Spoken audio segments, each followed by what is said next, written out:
I've got bruised souls, cause I'm way gone, trying to find my way back home. Count my bones as in desert crumbs flow. I'm gonna turn all of my stones. Rock bottom make a man and some pressure make a gemstone. Trying to put a dollar to my name like Creflo. Naja boy, late to the game, it's in the blood flow. And I'm from the south, it's thick skin and tough bone. Big attitude through big lips with gusto. Trust no kings, that's why they tried to crush souls. But it's IGBO, when the dust blow, this old head be standing there. No silver, just gold. Crack no books on the hustle, I was born to grind. Yo, scared of your potential, I'm adorned with mine. 30 times around the sun, man, of course I shine. My legacy will not dwarf with time. And in my daughter's eyes, it's basic, I must not say quit. Every day sees a present like a Rob St. Nick. Walk a fine line between tenacious and patient. I can't slip, I'm fighting clocks and they can't win. I've got bruised souls, cause I'm way gone, trying to find my way back home. Count my bones as in desert crumbs flow. I'm gonna turn all of my stones. I've got bruised souls, cause I'm way gone, trying to find my way back home. Ooh, that soldier in the mirror, oh oh. I'm gonna turn all of my stones. Impeccably I flow, hardest raps you know, breaking status quo, reaping what I sow, artistry like Van Gogh. Get it from my mama, hip so thick that I need tempo. Personality, spicy body banging like a bongo. Cause black women been it since Timbuktu, since Pharaoh. Sponge rollers and hot combs, lips, cheeks and brow bones. If you ain't for the culture, then please stay out of my zone. These little dummy rappers could never grace my headphones. See, I'm from a place in space where ain't no storytelling, you just had to have been there. If you want the battle, ain't no problem, say where. I got so much experience, I can't even play fair. But I'ma keep evolving and growing and hurting feelings and showing. You need endurance to go in, I got mileage on this pen. I've been busy cause I've been out here schooling all these kids. Took 3 decades to have this glow up that I did. I've got bruised souls, cause I'm way gone, trying to find my way back home. Count my bones as in desert crumbs flow. I'm gonna turn all of my stones. I've got bruised souls, cause I'm way gone, trying to find my way back home. Ooh, that soldier in the mirror, oh oh. I'm gonna turn all of my stones. Turn all of my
checking shoes last night to see if he was barefoot. Is that still the case? Is he barefoot? Because I know on Facebook somebody posted a picture of these could be his shoes, or is that so he is presumed to be barefoot at this point? What I can say is that his mom says all of his shoes are accounted for at the house. I'm not going to say that he's barefoot. All right. Allegedly! Hello everyone and welcome back to my channel. This is Lady Freedom here coming at you with another raw narrative. Here's a brief disclaimer for tonight's show.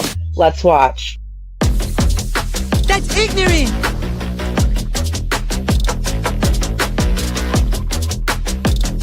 Allegedly, that's ignorant! Ignorant.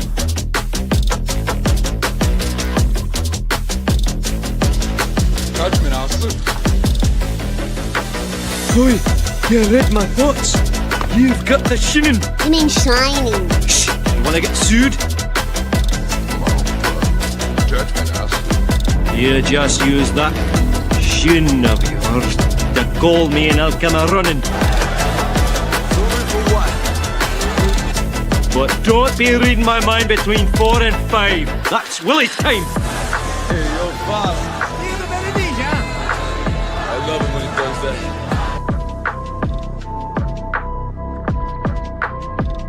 Let's watch.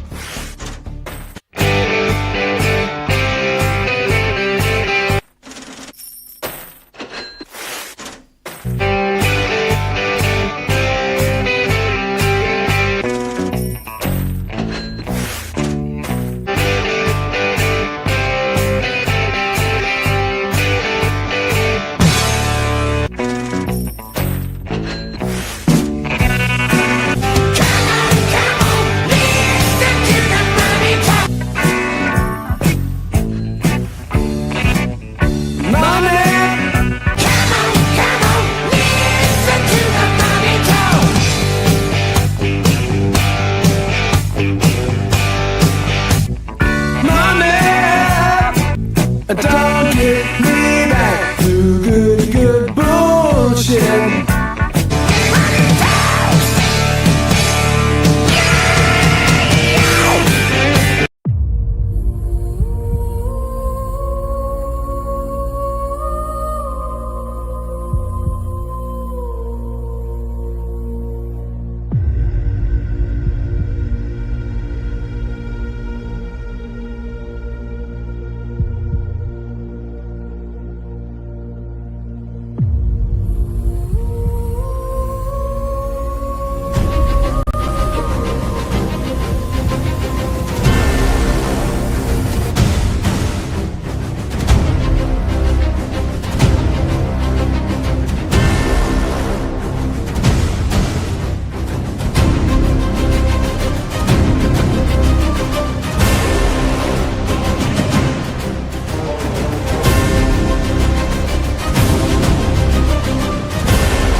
Hello everyone and welcome back to my channel. This is Lady Freedom here coming at you with another raw narrative, and it's so good to see all of you guys. Happy Halloween.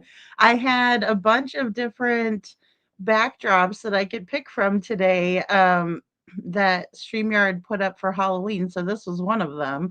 So I have a couple of different ones. If I would have known they were going to do that, I might have taken a poll or something to see what you guys thought. Hey, Anne, good to see you. Thank you for being here. And happy birthday, happy heavenly birthday to Josh. And I will make him a video too, Miss Anne. It'll be a fun one, okay? I'll make you laugh.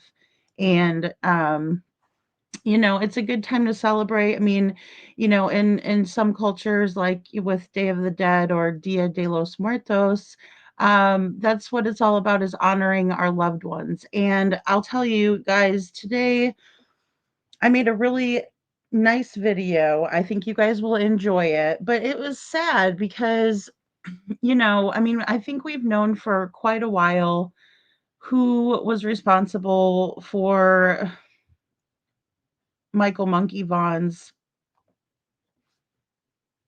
death. And we've all kind of seen, I mean, I was more in the mainstream. I wasn't in YouTube verse. So like last night when I was watching Josh and Justin's interview, I've never seen that before. That was something that was brand new to me. So, Monkey's case is sort of like that when it comes to even with Summer Wells. I'm like that with Summer Wells. I don't know all of the crazy stuff that went on there necessarily. I mean, I've become familiar. I saw Jade in the chat, and I've become familiar from Chloe and Hey Jude, and just true crime friends around the YouTube streets. Hey Daisy Duke, speaking of, and Tranquility, Bo, thank you so much. Yeah, guys, if we could drop Brandy's meal train link, and I dropped it earlier. It is this one. Here we go. Give me 1 second. And then also the missing flyer, because Brandy's doesn't ask for much, guys, and I'm pretty sure she didn't start her own meal train. So we'll just put it that way. But she's asking us to flood Michael Monkey Vaughn's flyers, her son. And I will do that all day, every day, right? And so I have some great documents. One from, speaking of Justin from Clutch Them Pearls, he, I think, did a FOIA request and got some official paperwork for us. So that was really awesome. So good to see all you guys. Happy Halloween, Indigo, Tranquility. Let's see, I don't want to miss anybody in here. And thank you all for coming in. Welcome in everyone that's in the bushes. Hey Andrea, happy birthday to your daughter. Creepy child. She says, I mean, I'm one of those too. I love Halloween, guys. I love Halloween. I also posted here, I'll show it to you of Sebastian, because Sebastian loves Halloween, right? And it just, I don't know. I guess the last couple of days have been emotional, especially since hearing that Stacy has actually been charged and all of that. It just kind of makes you feel good because he's a real jerk. And like I said, I never watched these other interviews, that were being shown yesterday. So, um, yeah. I mean, he's very cocky, he's very nonchalant, he's a real shit bum. Hey, Lori, and it's hard to watch, it's hard to listen to. This particular interview is when Stacy, oh, sorry, I was sitting on my foot. Oh, there we go. Um, so this is the one where Stacy, being the piece of shit that he is, decided to go excuse me, I'm sorry, I've been talking too much today. Um, Decided to go off and tell, the police that he knew what color trash bag was used, or it was in between two colors. And the details in this are so horrific that it fits Halloween, right? It's spooky season, but also it's so sad. And there's Chloe. Yeah, Chloe. I try. There's so much out there, right? Like I said to the news, I never blamed or thought that the parents were involved, right? Because Brandon. I don't know why I have that one's name on my mind today, but I do. Um,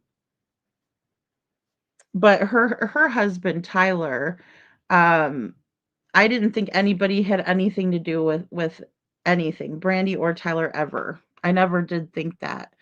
Not once. Hey Shadow, I never got a weird vibe, right? And I know that that's not scientific. Hey Hope Floats, happy Halloween. Um, hey Sandwich. And, I get that, but I also rely on my senses and my gut instincts. And so I have to, especially when it comes to these cases. Yeah, she just wants her son back. Exactly, Chloe. She just wants her son. And it's so it's very, very hard as moms, right, to just watch her do everything. And I mean, even down to surviving. Um, and she isn't in the best health, right? But she is fighting like you wouldn't believe, right? And it's just her story is a story of resilience with her promise to her son, right? She's been relentless. And these awful people are withholding information from her. Even someone said yesterday, when we were talking about it, because we did a live on Devlin Tate. I just wanted to also send prayers to his mom. She had a seizure last night, so she wasn't able to make it on the show. And I thought it was just exhaustion because she hadn't been sleeping very well, obviously. And come to find out, that's what happened. So, yeah, it's terrible. It is terrible, and it is gross because, when you don't have the proof, it's not fair, right? It's like, I mean, when they're at work or, I think he was at home with the kids and stuff, I mean, they're accounted for. We don't always see that, right? And it's rare to see these abductions like this with when we mostly statistically, I think Little Red said 98% last night, and I was like, wow, well, that's higher than I thought. It is heartbreaking, Brenda. It is heartbreaking. Hey, Holly S. Thank you. I love it, right? The sugar skulls are so cute. I couldn't help it. I couldn't help it with the sugar skulls. I love them. I was like, I gotta pick this one. So, um, yeah, so he did one with Josh, Chloe last night that I've never saw that one. And it was very good. Like, of course they were asking a lot of questions, and I do believe that it was after this, right? So this interview is going to be with the orange. He's wearing orange in this interview because he was already in prison at the time, and it kind of, coincides with now because he never really got out. I think he might have gotten out, and Chloe, if you know more, let me know. But like, I think he had gotten out for a short time, and then he went right back in.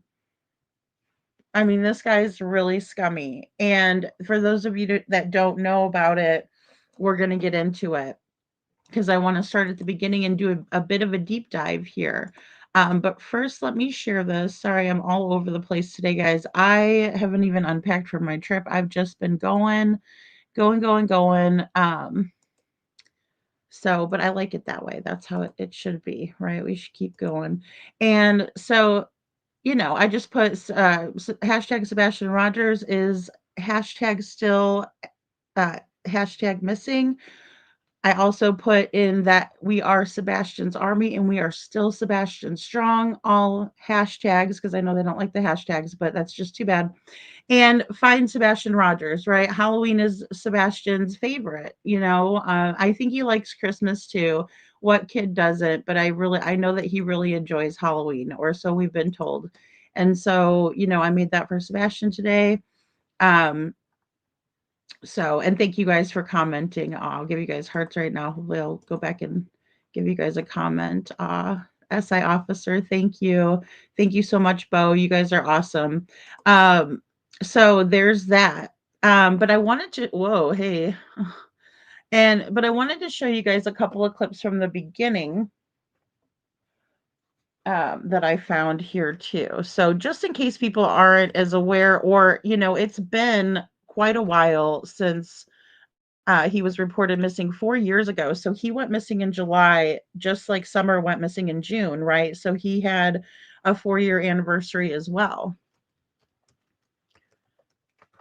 And I really need to get a better calendar or write them all in my calendar because boy, they all sneak up. Little Jack uh, Sullivan had a birthday as well, and he's still missing. And I saw his grandma Belinda.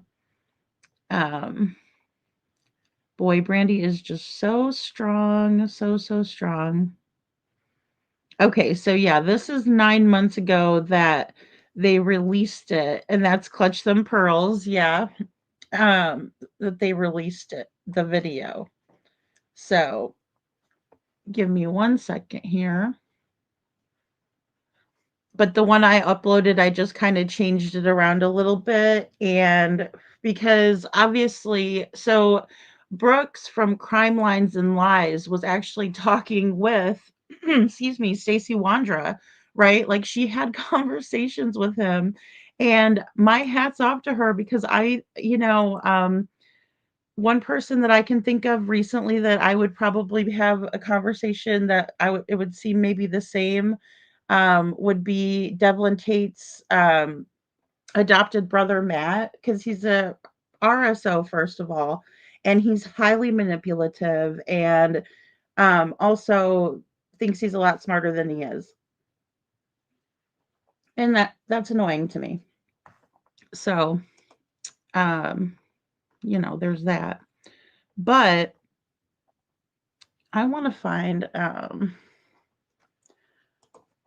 there's one, and I should have pulled it up, so I apologize for this. But I watched it earlier today, and it was a good one. It was two.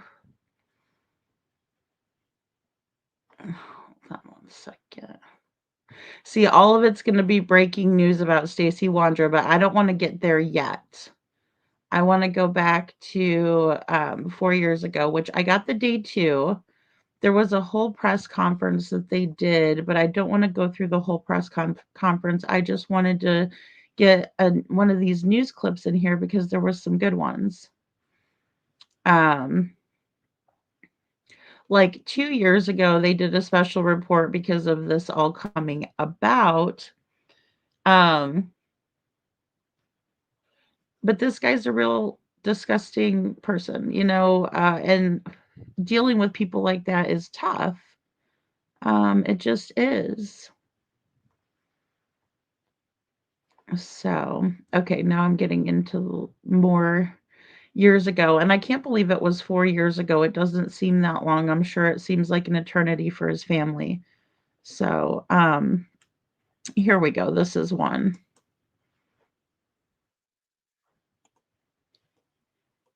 And bear with me.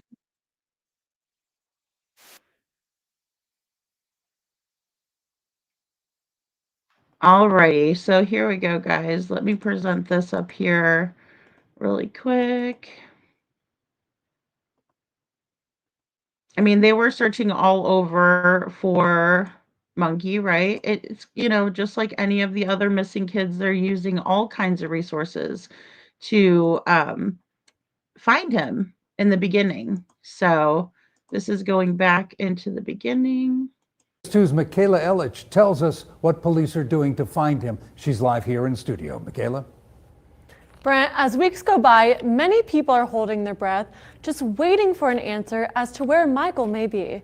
And police say they'll leave no stone unturned when it comes to finding him. The past 14 days in Fruitland have not been easy. Law enforcement agencies from all over have been relentlessly searching for Michael, conducting searches by land, air, and water. Police say that there are miles of waterways in Fruitland, and searching them is a momentous task. Over the last 2 weeks, neighbors have also pitched in by taking part in volunteer searches and organizing fundraisers or prayer groups. Police are still asking people to submit tips, saying each one is vital to the investigation. They say there may be someone who knows something, who has been unsure, perhaps even afraid to reach out. Police say, Okay, guys, so that was really smart in the beginning. Obviously, the police knew more. And so I think that when it comes to that sort of thing, they're well aware, right? Where they're saying someone knows, someone needs to come forward. We've also said that in the Devlin Tate case, right? Someone knows something. This is a very small area in Fruitland, Idaho. So it's small and there's not a lot of people there. So, people talk, word gets around really, really fast in a small town. Everyone knows everybody, etc. And there's a lot of nasty people that live in the area, right? And that prey on little children, like Stacy Wander. Like, what was he doing at the splash pad when he has no kids, being a creeper on littles, these little tiny kids? And it's really gross. It reminds me of a person that was arrested in Springfield, Missouri. There was like a water park that was small and it was open, and the guy was in the parking lot being disgusting, and they got him. So, oh my gosh, Chloe, I can't believe he asked you for that. I mean, I can I can believe it just because he's just a horrible person. So I'm sorry that happened. Like, that's what I mean. Hats off to anybody who talked to him, because he just gives me the creeps and I'm not even talking to him. Like, I can't imagine. And as a matter of fact, I told Matt the only way that I would talk to him is if it was recorded. Hey, Tony Fire. So that was the only way that I would, because, you know, ugh, yeah, just, oh. They want to listen.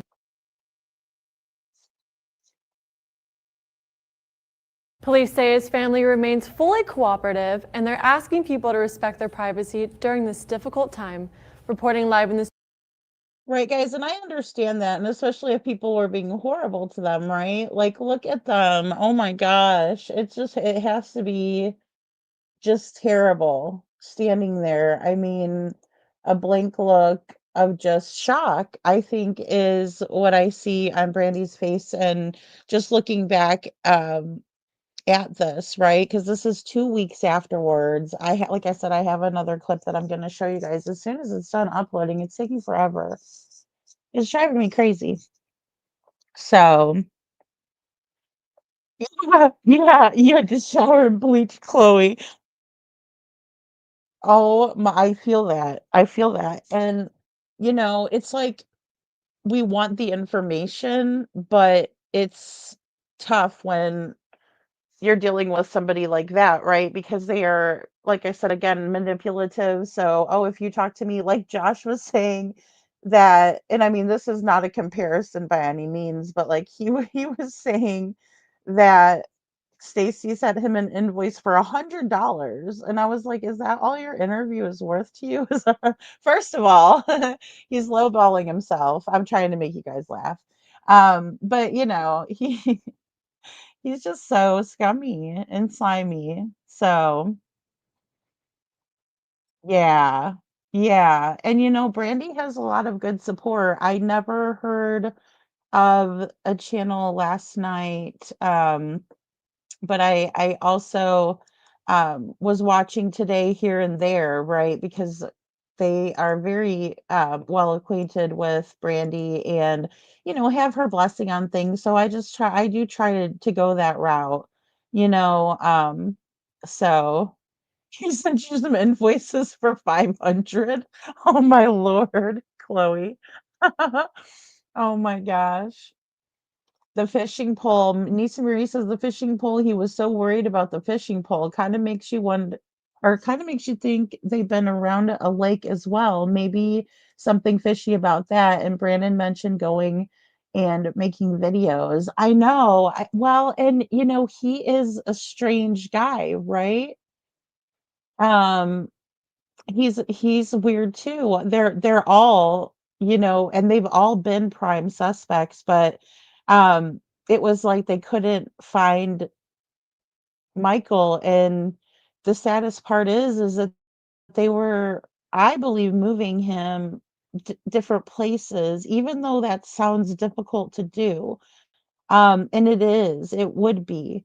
And it's not as typical as we would think, but I think they were getting nervous because obviously Stacy was kind of like going to throw everybody under the bus, thinking that he wasn't going to get in trouble if he did that.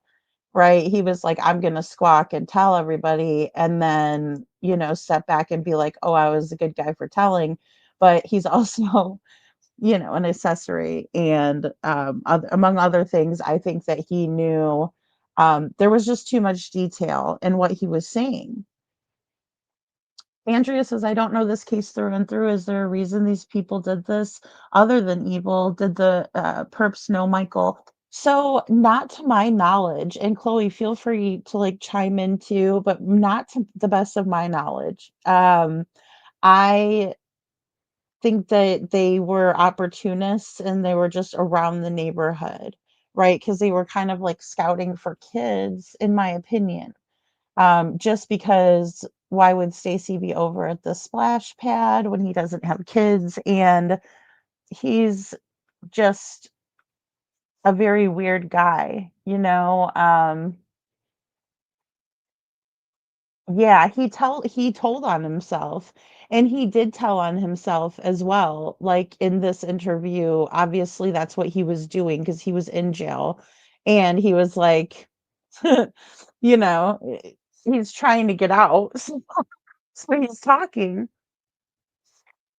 which is smart, so and then, of course, the other person who is involved, in my opinion, is Sarah. Sarah is Stacy's wife, um, who is equally disgusting in my opinion. Um, she's one woman I would never ever like identify with at all, because she's that grotesque. And again, it being Halloween, tonight would be a perfect night to talk about monsters, right? And then just getting justice because in my opinion, I think they really, really hurt Michael. Obviously, I'm just saying, like, it's not like it was accidental or so, like anything like that. They abducted him, I believe. Um, yeah, they abducted him, and which is scary, because he was just trying to go outside and play, and it's so sad. Yeah, and how do you get money? Like, Chloe, it's weird because even when our friend Jana would come into chat, her sister Crystal, she's still fighting for justice for Crystal. And she was like sending me super chats to talk about it. So, like, hearing that, I was like, that's weird. I can't imagine someone coming up and telling me that, or, even working with Devlin's mom for her to be like, well, that will cost you $100, even though, I'm sure it would be nice to have an extra $100, especially nowadays, but really creeps, just total creepers. It is, Andrea. And it's weird because it's so rare that we see, these types of people, but they're definitely out there. And it just makes you wonder, do they get caught? Because a lot of times victims, if they survive this, they don't want to talk about it afterwards, right? They don't want to, they're scared to death. Because these people are horrible. Yeah, it's heartbreaking, right? Thank you for being here, Adam Forever 21. Happy Halloween. They also lived around there, but they didn't know them, lady. Yeah, they were right there. They're right from their neighborhood. Thank you, Bo. Yeah, because I meant to mention that too. I mean, right there.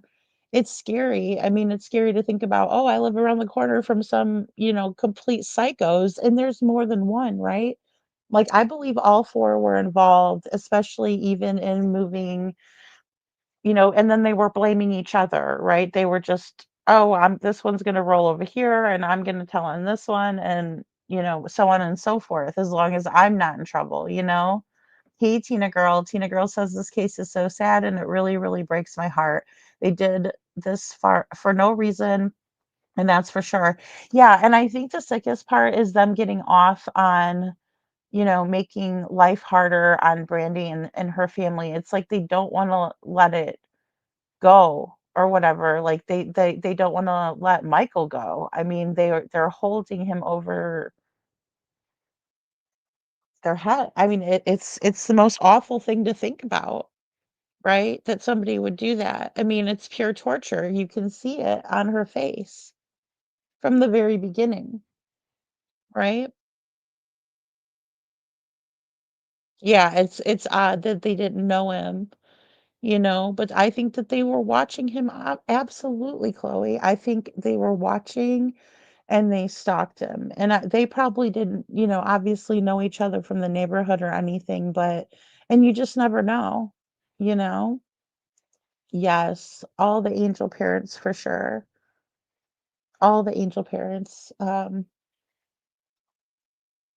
Many of them do, Chloe, and I don't understand why. They let it go to their head, but they definitely think that they're like, it's like they think that we want to talk to them, but we really just want to talk to them for information purposes and to catch them up in lies. But they think that we want to talk to them. It's weird, right? And then to go further and be like, "Oh, hey," it's like, "No, Stacy, nobody wants to date you. Everybody just wants to talk to you because they know that you're sadistic and you did something to Michael." You know? It's so hard to even think about, Holly. It is. It is, especially listening to wait until we hear it. It's terrible. It says it's at 99%, and then I have to upload it to YouTube. Hopefully, it doesn't take 10 hours. It shouldn't. It's not a long video. It's an hour long. I took out a lot of the commentary, but there were some things, when they talked about talking to him on the phone, I left that in because I thought, well, that's interesting. Here we go. Let me upload it to YouTube. It's going to take forever. Hold on. Pain in the patoot. All right. But yeah, and he's just very it's weird. He's so matter of fact with everything. He's just like this is how it is. And it's very sad for the family because when you hear the way that he just doesn't give a crap about what he's done to this little boy, somebody's pride and joy, it's like it's sickos. It's sickos, Andrea. It's gross. Yeah, yeah, I believe this too, Chloe. Exactly. They moved Michael and Stacy tried to get a deal, but he was moved. Right, right.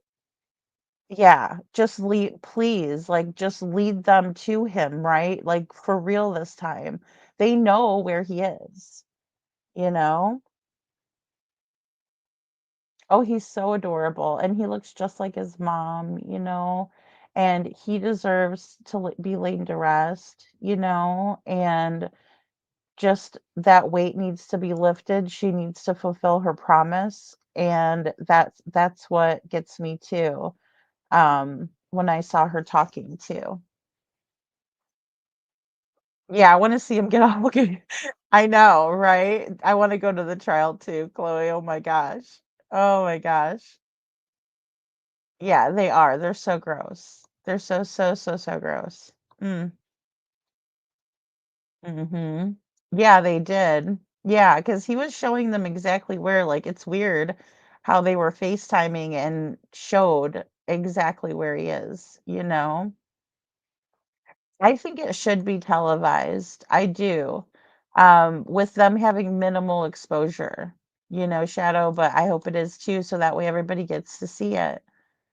All right, guys, we'll watch this a little bit more. During this difficult time, reporting live in the studio, Michaela Ellich, CBS 2 News. Okay, guys, I didn't know. I thought there was a little bit more of that. So, yeah, but I know a lot of people want to go, "Hey, meow, thank you for being number 33." So yeah, it's interesting. Let me see how long this has. Is it even gonna upload? Is it even okay? I'm like, is it trying to upload at least? Okay, so we have a little bit of time. And what I'm gonna do is show you guys some more clips from the beginning. So that was a 2-week mark, right? This is going to be 3 years ago here. This is Idaho. Well, today, the Fruit. Do you guys see that? Okay, yeah, I just want to make sure. Police chief tells CBS 2 News that the $52,000 reward for finding little Micheal Vaughan will be reinstated. It was set to expire tomorrow. That's good news for the boy's parents, who have been putting themselves more in the public eye, hoping that people won't give up hope. The story from CBS 2's Marcos Guadarrama. It's been 8 months since Micheal Vaughan's disappearance. And it's all about finding Micheal. Oh, everybody that can see his face and show that positivity and make it about finding Micheal and bringing awareness is the number one thing. Michael's family still holds on to hope that their little boy will return home. His mother says she's grateful to see her community has come together to bring her son home. We live this every day, and for other people to be experiencing the hurt and the sadness that we are going through and seeing it, it's hard. But to have the positivity there and the support helps keep our hope going. Since Michael's disappearance, close to 850 leads have been reported and cleared by the Fruitland Police Department. The focus has been on the possibility that Micheal has been abducted. Michael's mother says she's staying strong for her son. We're sad. We miss Micheal. We want him home.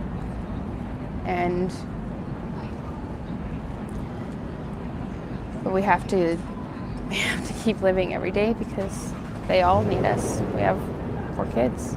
We have family. And Micheal needs us strong when he gets home. When we talked to Michael's mother last weekend, she had told us she was hopeful the reward would stay in place. Now, that $52,000 reward will be expiring on Thursday in an effort to promote accountability and urgency. However, Fruitland Chief of Police says it will be reinstated April 1st. In Fruitland, Marcos Guadarrama, CBS 2 News. Well, today, the Fruit. Okay, guys. So, they even reinstated the reward.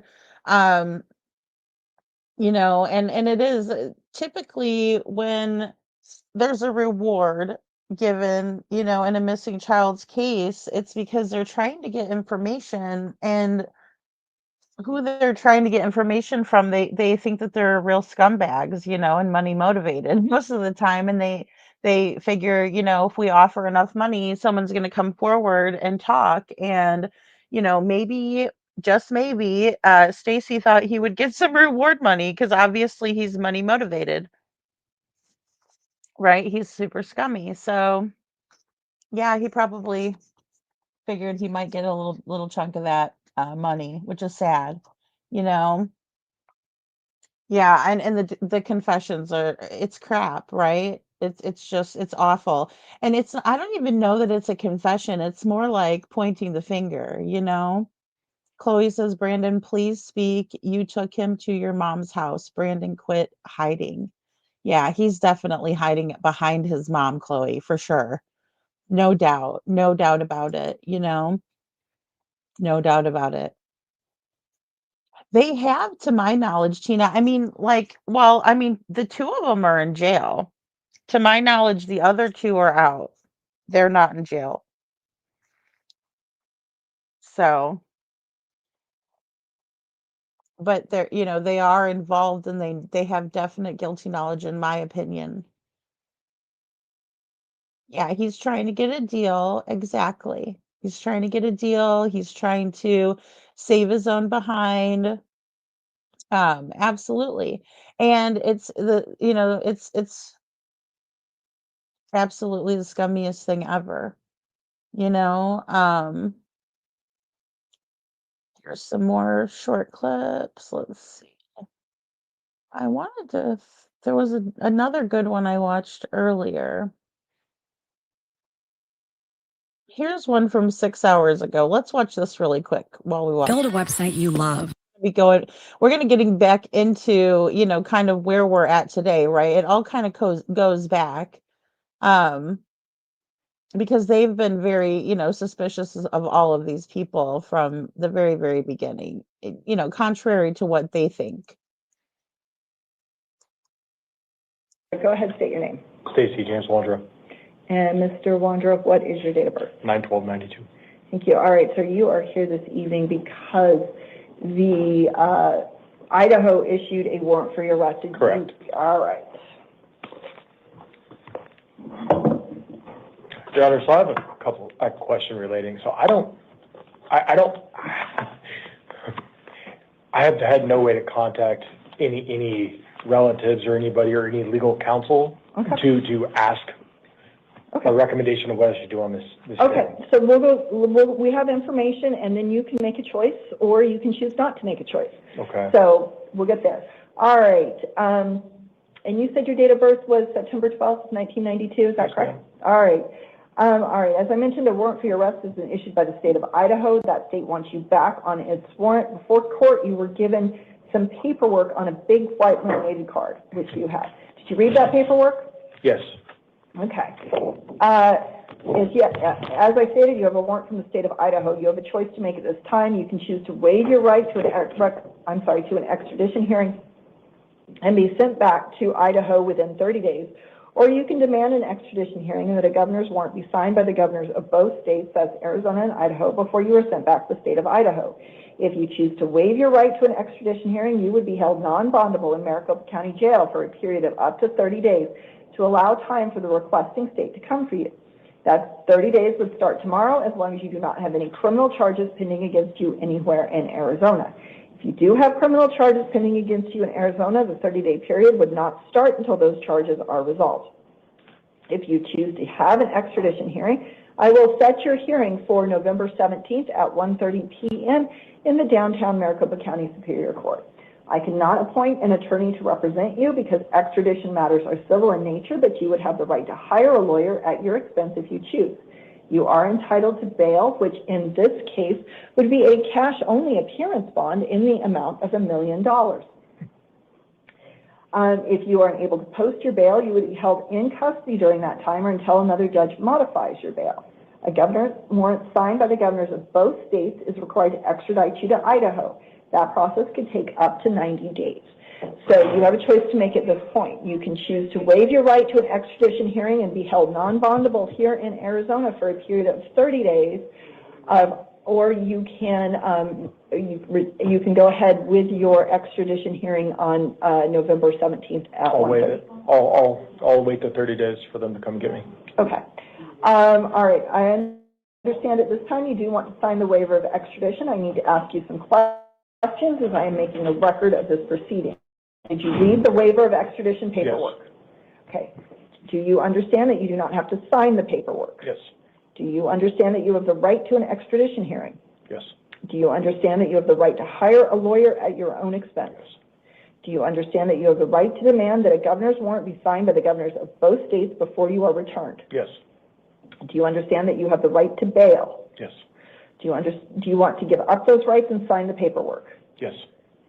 Has anyone threatened you or promised you anything to get you to sign the paperwork? No.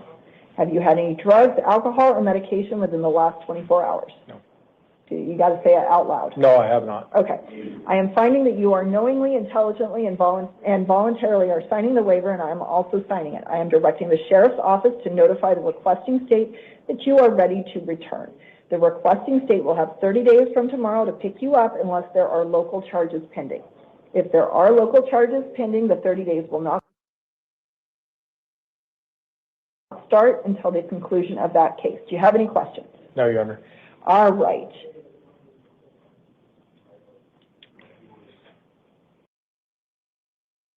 See, Shadow, and that's why I couldn't be like a judge or a cop, because I would say that to them. I would absolutely ask them a question like that. You do understand that you are a sick F, right? Oh my gosh. Just absolutely horrible. Yeah, and he's trying to look his best, right? They always do that. They're always trying to look, their best in court, which is horrible. I'm gonna zoom in on this.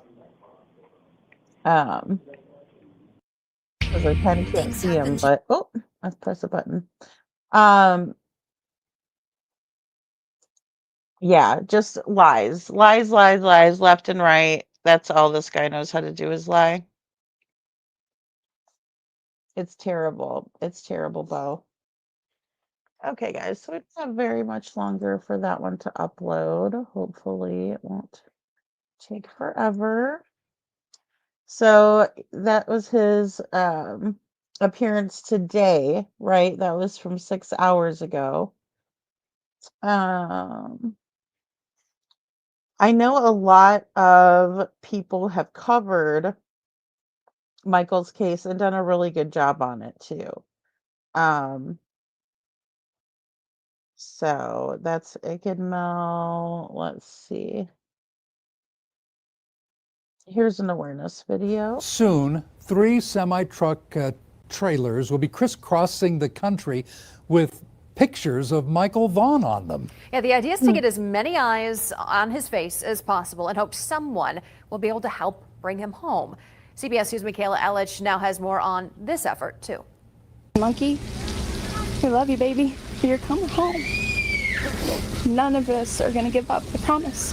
Michael Vaughan's parents refusing to give up hope after their little boy went missing over a year ago. The Fruitland Police Department also refuses to give up. The hope is the larger-than-life pictures on Camway trucks will help find Monkey. Anything that we can do, anything we can do to bring awareness, anything we can do to bring hope to these families is, I think it's worth its weight in gold.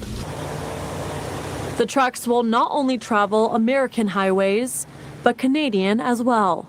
Imagine how many eyes are going to see this trailer as it travels throughout its journey. And this is one of what will be eventually 3 trailers that will feature Michael. It's called. This is really a cool program, guys. I would like to see Sebastian's face there. Also, Devlin Tate. I think that is a great initiative. Really think that's a wonderful idea because I mean these people are on the road all the time. All the time.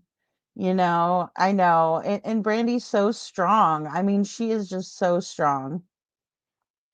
Ew, a laundry business outside of their house, Leslie, keeping it real gross. Hey, little Miss Sharon, happy Halloween. You know? Ugh. That is so disgusting. I can't imagine that, Bo. I cannot imagine. Ugh. Called the Homeward Bound program, designed to bring light to missing Aw. children's cases. These are our children. These are kids. And they're our most valuable asset that we have in our communities. And we need to make sure that we provide them with the most attention that we can give them and bring them home to their families who are waiting for them every single day, every minute. As for Michael's family, they continue to ask the community for their help. If you know something, please, if you know anything, please say something. Why pay? Wow. That is really, really, really something. I think that should be just everywhere. As many kids as we can get, right? On those on those moving billboards.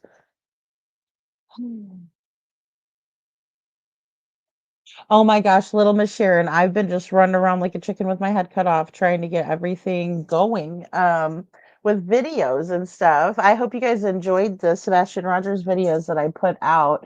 You had me cracking up whenever the green hoodie person came out, but he looked more like a cross between the green hoodie and the yellow jacket, and I couldn't even believe myself. I thought that was crazy, and of course I didn't want to ask that man like, "Are you the yellow jacket?" But I wish I would have, you know. Thank you, Bo. And guys, share Monkey's flyer everywhere. Everywhere, everywhere we can, because we need to build more awareness 4 years in, right?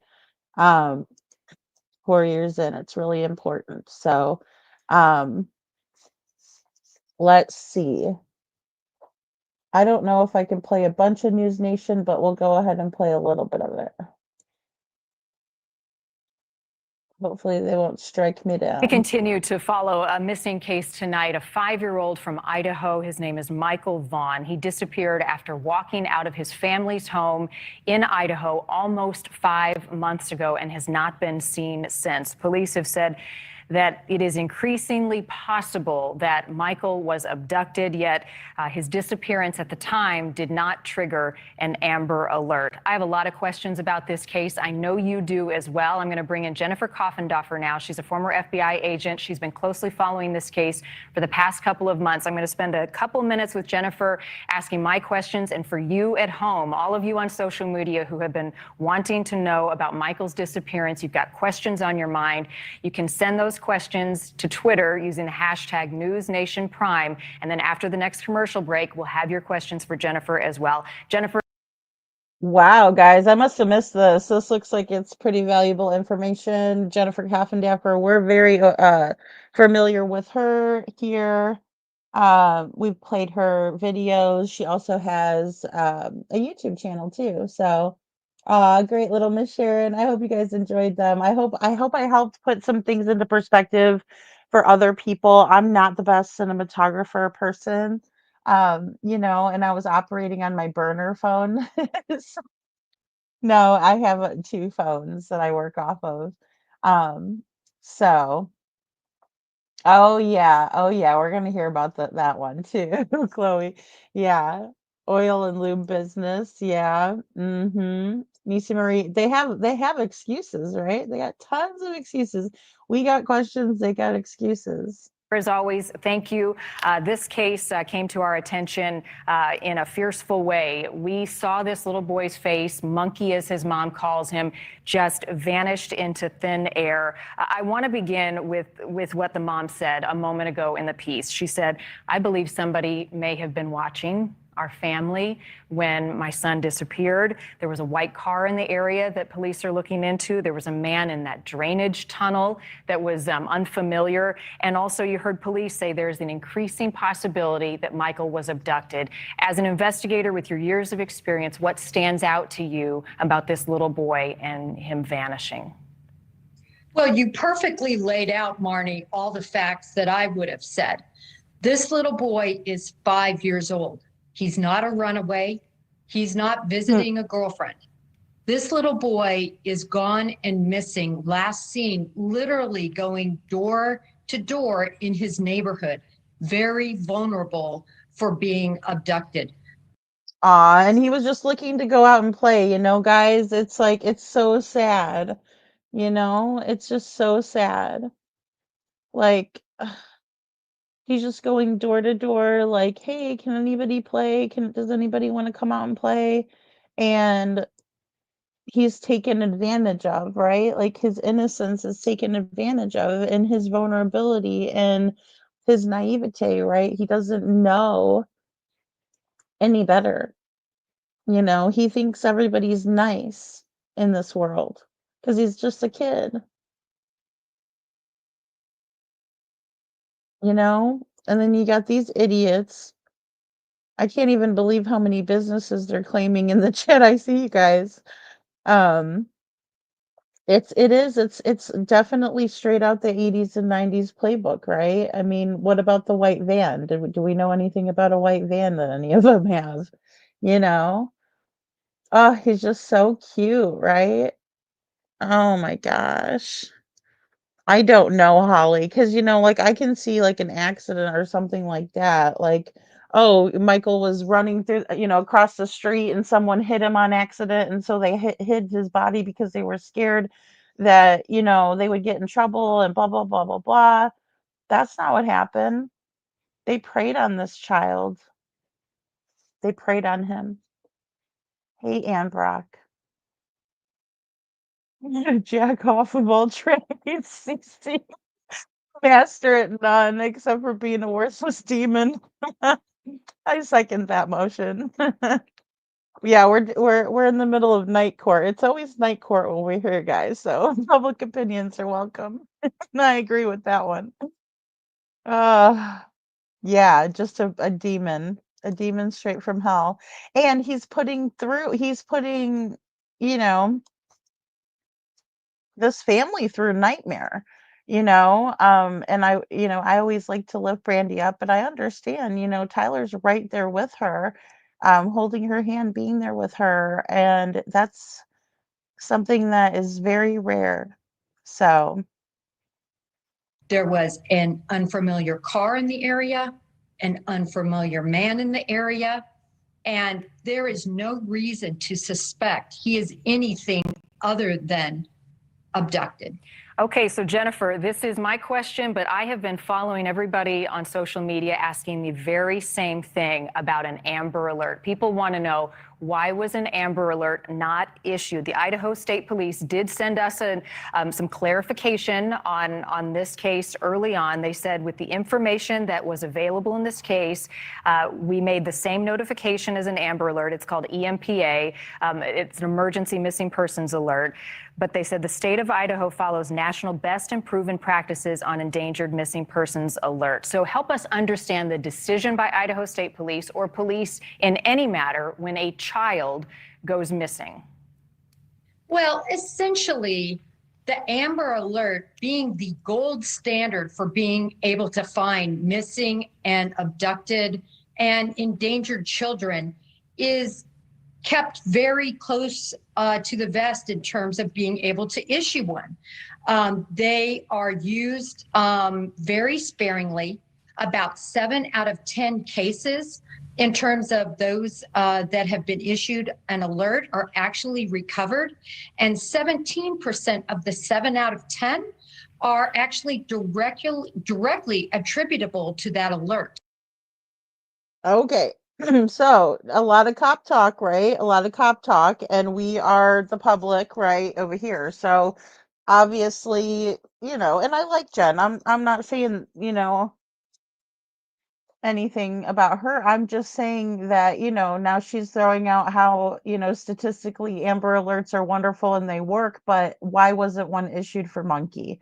Now, obviously, guys, this is from, let's see, did I click on the 3 years ago? 3 years ago, right? This came out. So December 8th, 2021, Michael had been missing since July of that year. So, I mean, very, new, um, newly, just a few months, right? He's been missing. Um, it just has to be a nightmare. And so we have, Jen talking about the Amber Alert, why it wasn't issued, but then she starts talking about how, they work and everything like that. I'm gonna hop over. I think they need to issue Amber Alerts more often. I don't think they need to treat them like, only the elite get an Amber Alert. I mean, I get that you have to fit a certain criteria, and I understand the basis. This is the interview I wanted to show you all. um, this really, in my opinion, shows a lot about who Brandy and Tyler are as people, right? He's holding her hand.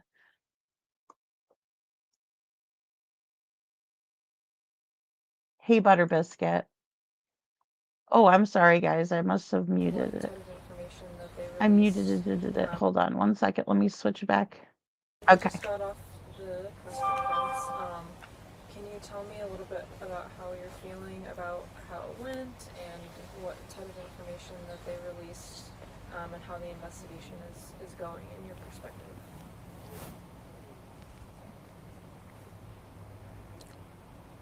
I know there's a lot of stuff that they're working on that is new stuff that made me very hopeful that I'm not going to go into, but we both know that they're working tirelessly, so I always feel good when coming out of there. They work very hard. And when you say hopeful, can you kind of explain what that means to you, with these new leads, but what they're looking into? We both tried to stay hopeful through the whole thing, but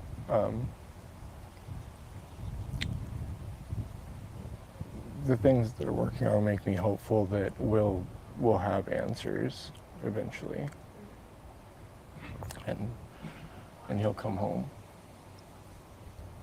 He's coming home, and they're not going to give up. You get in the chair. So Buggy, come here. with the update that Huff gave when he said that they're looking in the area again,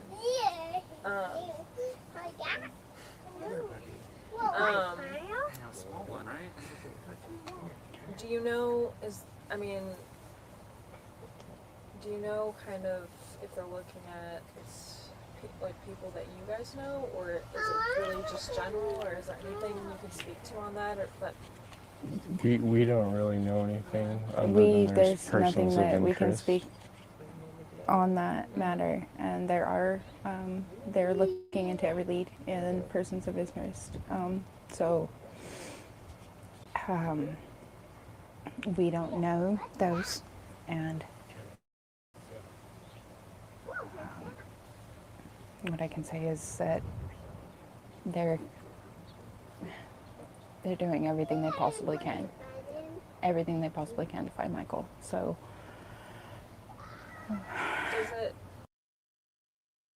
Okay, guys. So you can tell. I mean, obviously, she knows that they're doing all they can do, but it's just not good enough. In my opinion, that's the look of the look on her face says it all, and that's what I'm getting from that. And my heart goes out to Brandy. It's absolutely heartbreaking. This interview was a year later after Monkey went missing, and I'm sorry, I wanted to get the correct one just in case. July 26th, 2022. So July 26th, 2022 is when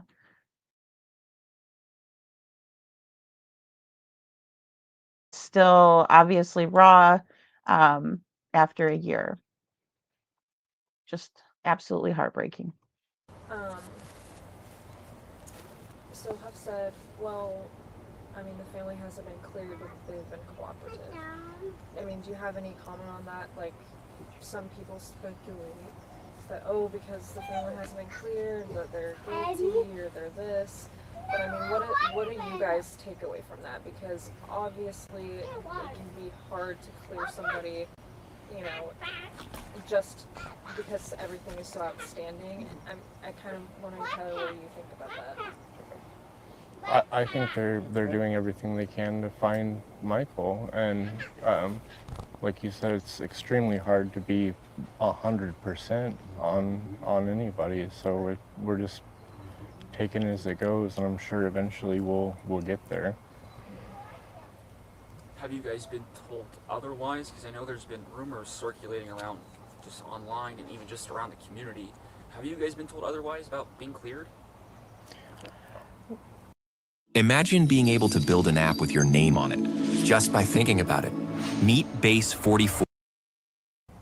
We are working with law enforcement 100%, and I will say that they are a very, very big part of our lives continuously, and we will continue to work with them 110%.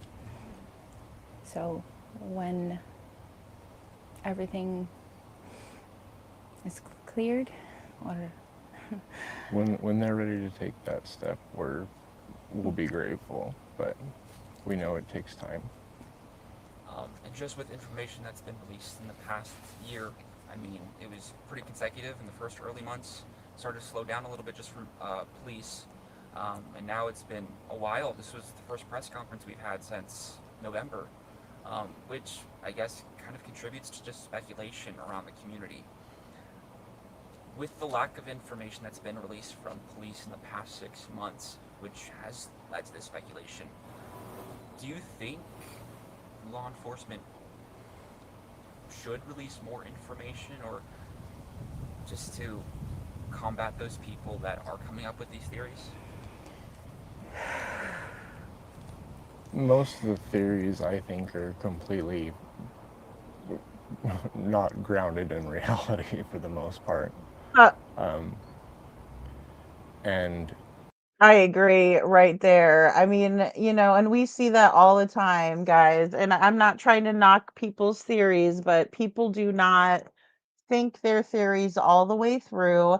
Some of them are very highly conspiracy driven, and I'm not saying that there aren't valid conspiracy theories out there either, but what I'm trying to say is that a lot of times people don't think these things all the way through, and they may have a couple of theories jumbled into one, and it's like, okay, well, you can't possibly think that this if that's true, right? It doesn't go together. So a lot of times people are just trying to piece everything in, and then sometimes people aren't, very grounded in reality. So I agree with that statement 100%, and I can't imagine some of the things that they've had to have encountered or read or listen to or any of that kind of stuff. I mean, just um, I wouldn't want them to release anything that jeopardized the case. I mean, the person that has Michael could be watching, and I mean, they are. I wouldn't want them to put anything out that they shouldn't. I believe they've done an amazing job, and they continue to do an amazing job, and they're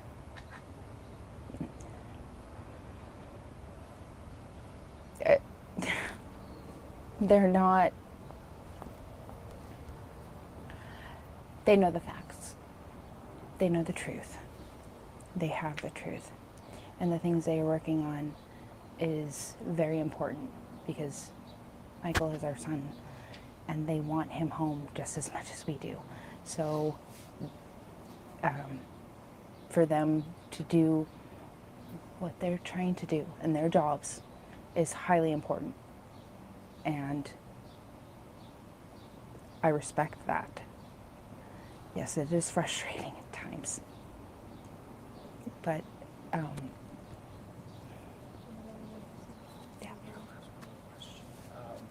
Back in December, you told me that you believe Michael was taken. Do you still feel that same way today? And has there been new developments or anything that's made you even feel more strongly about that? yes, sir. Wholeheartedly. Wholeheartedly. And we're going to find him. And whoever decided that they could take Michael, they need or has information, they need to come forward. It's been almost a year. It has been 351 days. Do you feel strongly one way or the other if it was a stranger or somebody that knew him at all? Do you feel any which way about that, or do you just not know?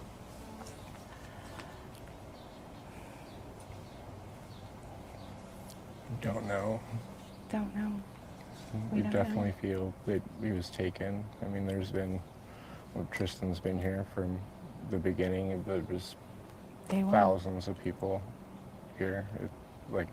He's not here. And that's one thing, guys, that we hear a lot about also in these other cases where people just get fed up and they're like, well, he's probably there. No. That again, not based in reality, not following the facts. I mean, obviously people saw and knew that Monkey was out in the air in the neighborhood, right? I mean, and that's the whole big thing is when you have people that are saying, yes, we saw him in the neighborhood. Of course, that could be something where they just think they saw him, obviously, but in the same way, I would say it's quite obvious that Monkey wasn't, at home with his family, right? And they're just pleading for no reason. And thank you so much, guys, for the blue hearts in chat. Thank you. Um, You know, Andrea, I think it's where the evidence was leading them, because they did have a lot of circumstantial evidence, and they still do. I mean, they have a ton of it. But he also was very talkative too. So that helped, a lot. Yeah, I know. I understand that too, Brenda. I know. And it's difficult because you can see, in my opinion, that, she feels like they're doing everything, but she's also knows that she doesn't have her son. So it's just such a tough question. She would be such a better cheerleader for the police if they had found her son, right? But she knows that they're doing everything. It's just, it has to be so frustrating, and to not, you know gear that anger towards the police is such a strong thing on her part, right? On Brandy's part, for her to say, look, I want the people who took my son to come forward, and it's a little bit different because, in my opinion, in Sebastian's case, we're looking at a parental either abduction or, unfortunately, foul play is involved, in my opinion, right? Because the last person with him was Katie, and that's why I keep going over all the places that she could have went even on the way home, or could she have handed him off to someone staying at the hotel, right? That's why I went around the hotel, um, and was filming all the cameras that were at all the doors. Was there a door that they could have slipped in without being noticed? You know? So, yeah, yeah, Chief Huff believed, and wanted justice too. Yeah, absolutely, absolutely, Chloe. Yeah, there's a ton of evidence, and there was him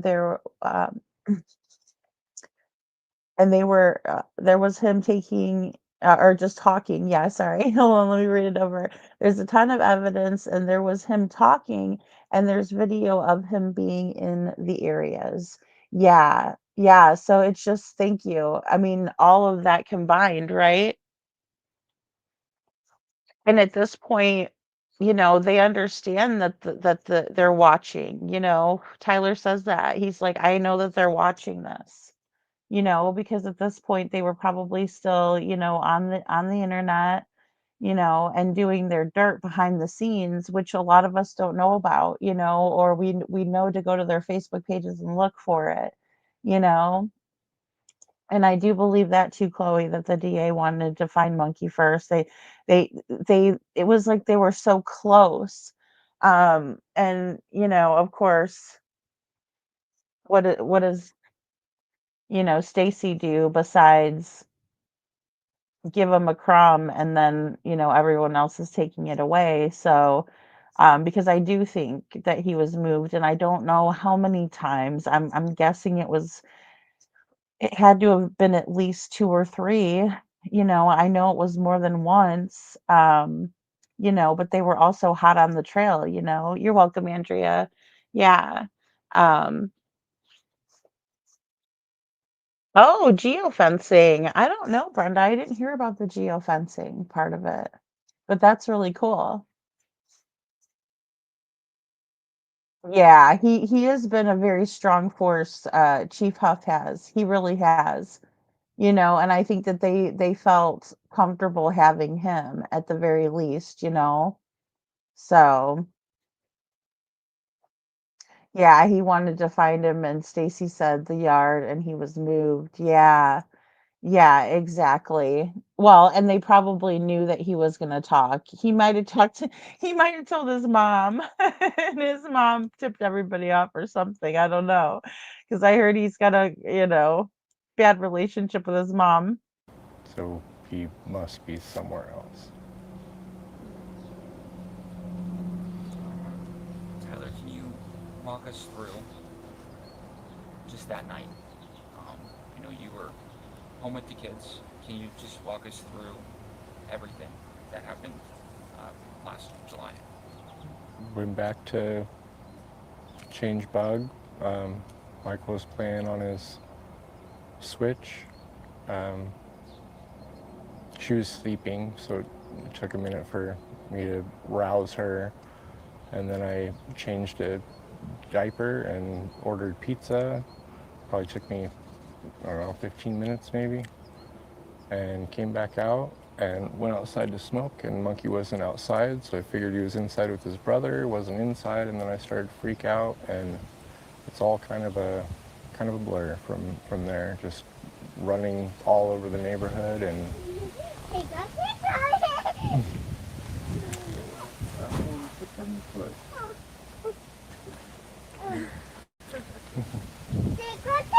tickle, tickle. Hi, Tickles. Mbappe, he's on the attack.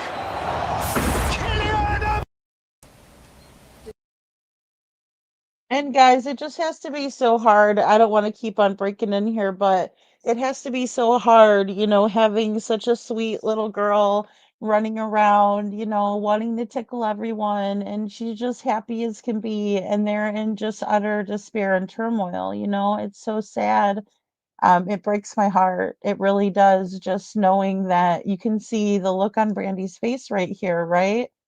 She's like, she wants to, in my opinion, be happy, and she loves her daughter, but she's just beside herself because her other child is out there somewhere. It's just has to be so hard for her. Um, I bet they do watch her like a hawk. I would, Bo. I would. They even have someone watching her while they're interviewing, to make sure someone's got their full attention on her. And it definitely shows, it absolutely shows. Because she does have to get up every day and take care of that beautiful little girl, and she doesn't fully understand. When we watch the video that I put together, they do make mention of Buggy, which is the little girl, his sister, and how she feels about things, and you know, grab the tissues because it's sad. Yeah, and they were moving. Yeah, Brandon's mom had hits at her house, but said it was her leaky toilet. What the fuck?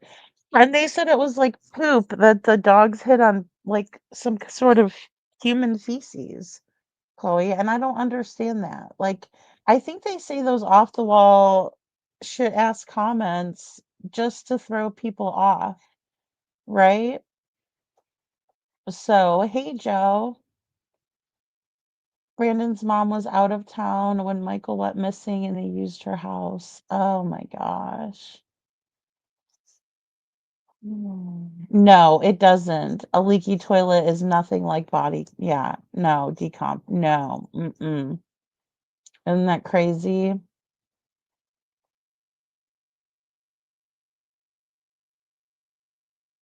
Yeah, Brandon wouldn't come back and talk. Yeah, he is such a scumbag. How do you keep that, with you like that? You know? Ugh. All right, guys. Do What time was that? I ordered the pizza at 6:40. I really couldn't tell you any other timestamp besides that with 100% certainty. I don't even know if that's when I entered the order or when I finished the order or what. The receipt said 6:40. and were you in the house when you ordered, or were you outside? No, I was in the back bedroom with Bug. And following, I mean, when you realized that you didn't know where Michael was, I mean, what did you do then? Did you knock on neighbors' doors? Did you? I came outside and I looked down the street and I hopped in the car and called Brandy and drove to the splash pad and then all over the neighborhood, walking, running, driving. Like I couldn't tell you where. I mean, I didn't leave the neighborhood, but all up and down this, 8th Street complex, we were both all over. Some of the people that like to speculate are wondering, well, you know, why did you call Brandy? Why didn't you just call the police first? I mean, what was your thought going into that? I mean, obviously it probably wasn't rational because you were anxious.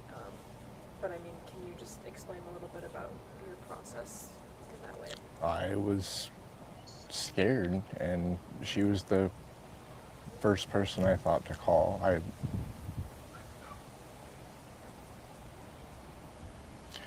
I needed her home as fast as I could because I was panicked and out of my mind.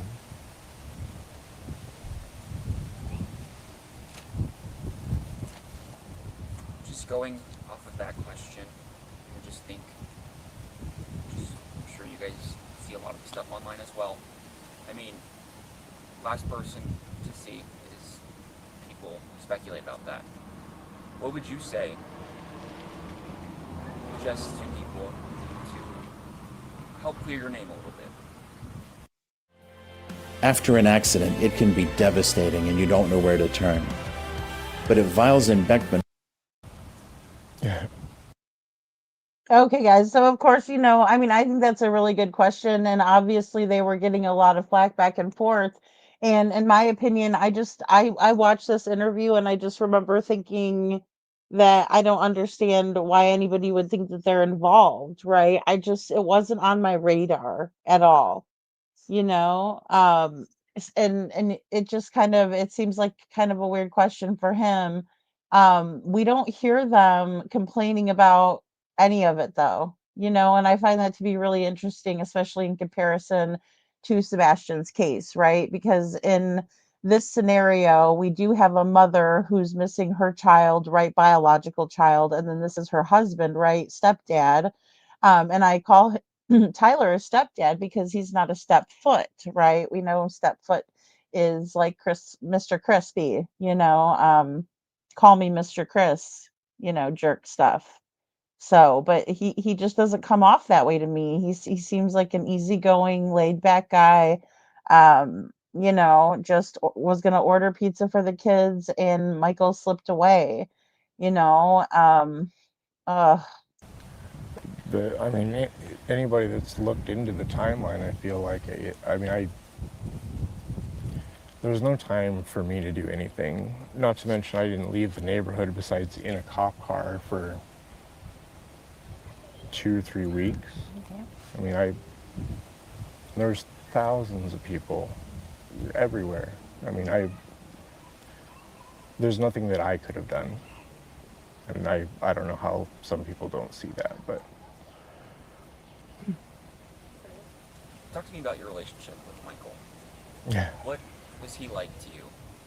Is. Yeah. Sir, is. What is he like to you? He's my best little buddy. did you see that? Did you guys see that? She corrected his tense. She said he wasn't anyway. He is. Do you see Brandy, you guys? They complained the first chance they got to Duchess for the missing. They complained to her. Look at Brandy. I mean, she's correcting the tense like he's still with us, right? Don't take my hope is what she's telling this guy, right? She's reminding him. Oh my gosh, And I also want to point out that when Tyler is thinking about uh his relationship, you can see he's got, a smile on his face. He's reminiscing back. He's thinking about the relationship between him and Michael, right? And we don't see that with the stepfoot. We do, comic books, monster trucks. He's the sweetest little boy in the world. He was always trying to help. Oh. He's perfect with his sister. They have an amazing relationship. Both his sisters. He called him perfect, right? This is what we expect to see from parents, right? Let's go back to the late great Peter Hyatt when he talks about Stepfoot and Katie both blaming the victim, blaming Sebastian. We do not see that here. He says he's perfect. Look at their faces, guys. They're reminiscing. They're thinking about Michael in a very fond way that Sebastian deserves. And I won't do too much of comparison, but I just have to point that out. The sisters. He's a wonderful, wonderful little boy, and he doesn't deserve this. What can you tell Buggy after it's been this long? I mean, how do you explain to such a small child, like, what's going on? And I know that's really hard to answer, but, I mean, how do you tell her? We can't say when our older two go to their dads that they're bye-bye right now, because that's the only thing that I could figure. I for 2 months I didn't know what to tell her, and she had just really started talking at that point, and so we don't say bye-bye because Monkey is just bye-bye right now, and he's coming home. He'll be home. He's just bye right now. So Does she ask where he is? Pick up his pictures and give him kisses. Set him up in front of the coffee table and watch TV with him. Luck is just when preparation meets opportunity. Did you guys see?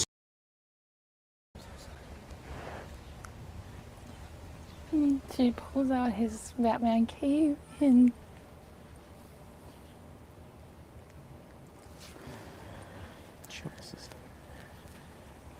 She seems like a very headstrong little girl. oh yeah. I wonder where she gets that from. I don't know where she gets that from.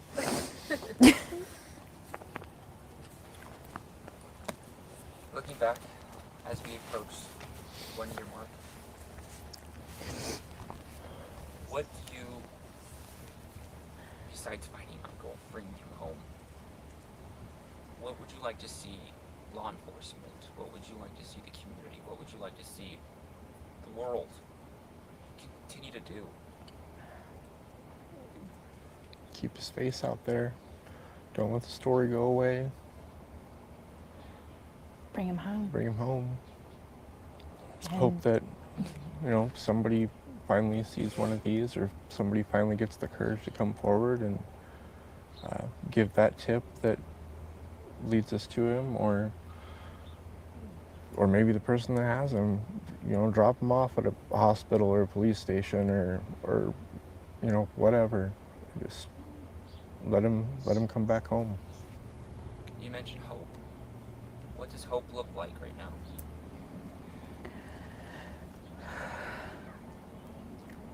the strength with law enforcement and our community members and our family. All of us standing strong, that none of us are going to stop. Not a single one of us will stop. Michael is going to come home, and we're going to do the best we can to help others as well. You know, and I think that is so commendable too, her talking about helping others. And I know people might say, well, Katie has said that or Chris has said that in the past, but again, it's not the same. It's just not the same. You know, it's about advocating, and it's about standing with others who have been through the same things. Um, you know, and unfortunately it just falls short with them, you know.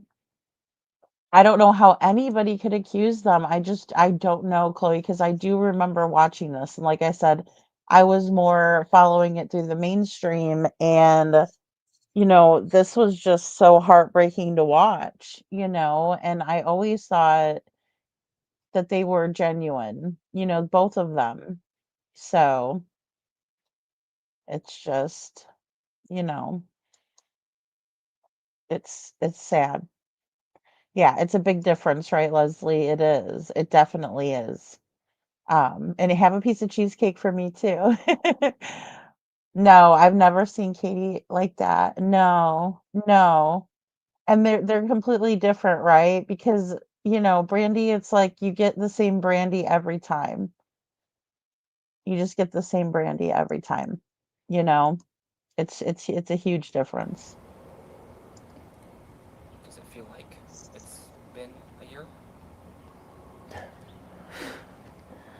It was a very quick year and long year at the same time. Like time is a It weird can't be thing. a year. It can't be. How do you, I mean, how do you go through every day without him being found? I mean, it's been a year. What does your day-to-day look like? I mean, do you just... Every day is a struggle.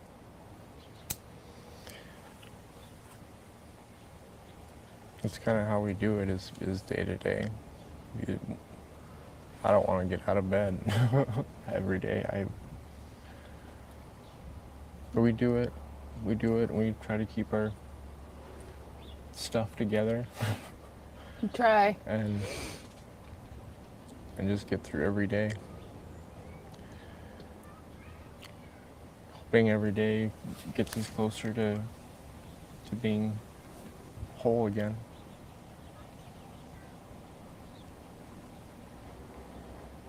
I'm not sure how familiar you were with law enforcement and just how this whole system works before.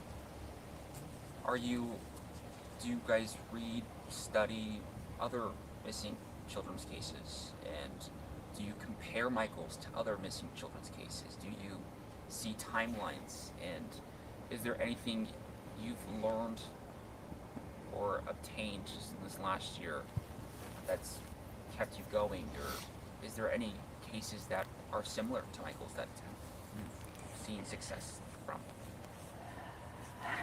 Yes. I have. It's very hard, right? I stay off of the social media. There have been a lot of cases that have brought hope, and I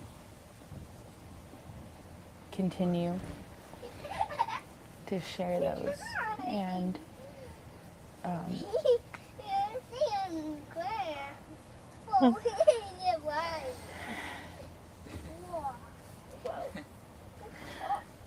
Oh, he's taking over this interview now, huh?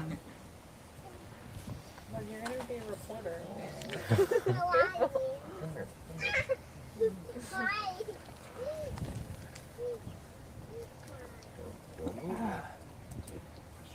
Bugs.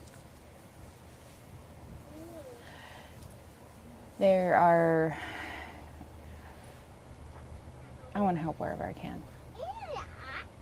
And our whole family does. We got the monkeys law out there, and there's at least one more big one that other states have that Idaho does not, that I would like to see implemented here, that I think would have been a huge tool at the beginning of this. So when you say big one, like an alert is what you're referring to? Not an alert. I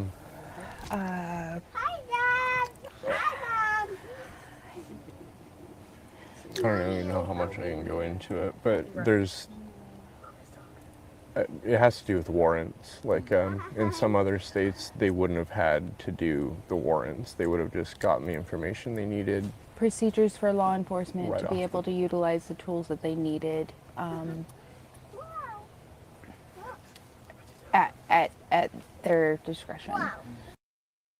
Okay, guys, and this is a huge, huge, huge deal, right? Because what many families do when they're going through something like this is that they want to see changes in legislation, they want to see changes in policy and procedure, and they never want anyone to ever go through what they're going through. I know Leslie. I mean, I do too. I just want to reach out and hug them both and just say thank you for being an example of what parents should be doing, right? Because even though it's hard to get out of bed every day, they still are doing it. They're wearing the shirts, they're trying their best. They want to see changes. They don't want anyone to go through what they've gone through. And that is so commendable in my opinion. Instead of waiting, having to write up a warrant and Wait 6 months for a you know, judge and a handful of information when there's 20, 30, 40 handfuls of information that they need, but they can only get so much at a time, and they have to wait for the warrants to come through for all that. And so this process has been pretty long. yes, and there's a law that could be changed that would have made that part of it a lot shorter. Right. And time is of the essence when we're dealing with a child who's been abducted, a child who's run away, a child who is endangered missing, right? Time is of the essence. We don't have time to wait months. We don't have time to wait weeks or, I mean, hours, minutes, minute by minute. It's so important, you know? Oh, I'm happy to hear that, Miss Ann. They never give up. I mean, Brandy still, it's amazing, guys. Um, Wait till you see the video.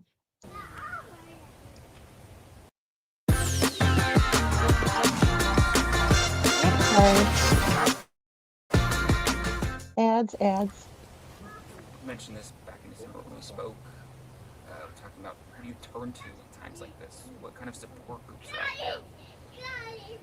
Nobody knows what you guys are going through besides you guys. You mentioned that it doesn't get easier. Some days you just want to stay in bed all day. Have you guys found more support just in this past 6 months since we last spoke?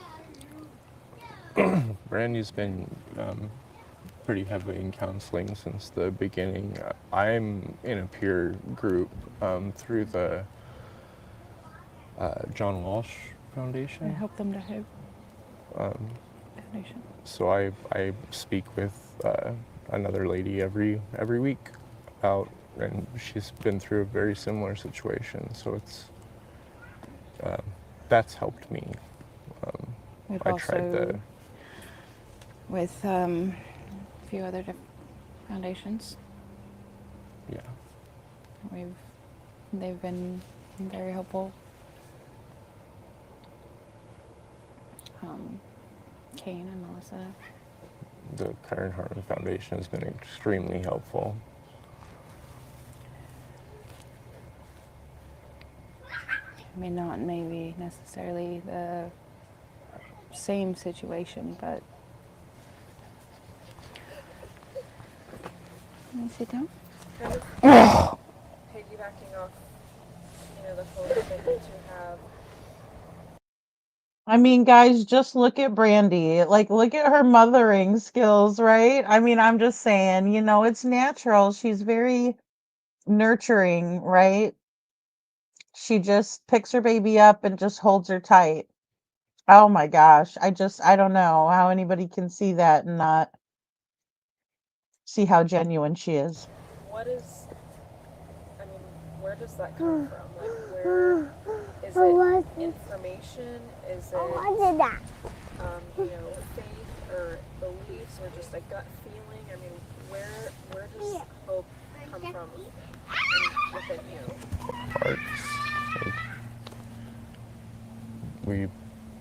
We just know we can't give up, and so we have to have hope. And as hard as that is sometimes to hold, we have each other, we have family, and Just we maintain that hope that he's coming home. Are you back? Yeah, I know he's still like it. On my last question, at the press conference today, Chief Huff said that there have been some people that are uncooperative. When you heard that, was that new information to you? Is that something that you guys have heard before? What kind of feeling did you get? Excuse me. Yeah. Sorry.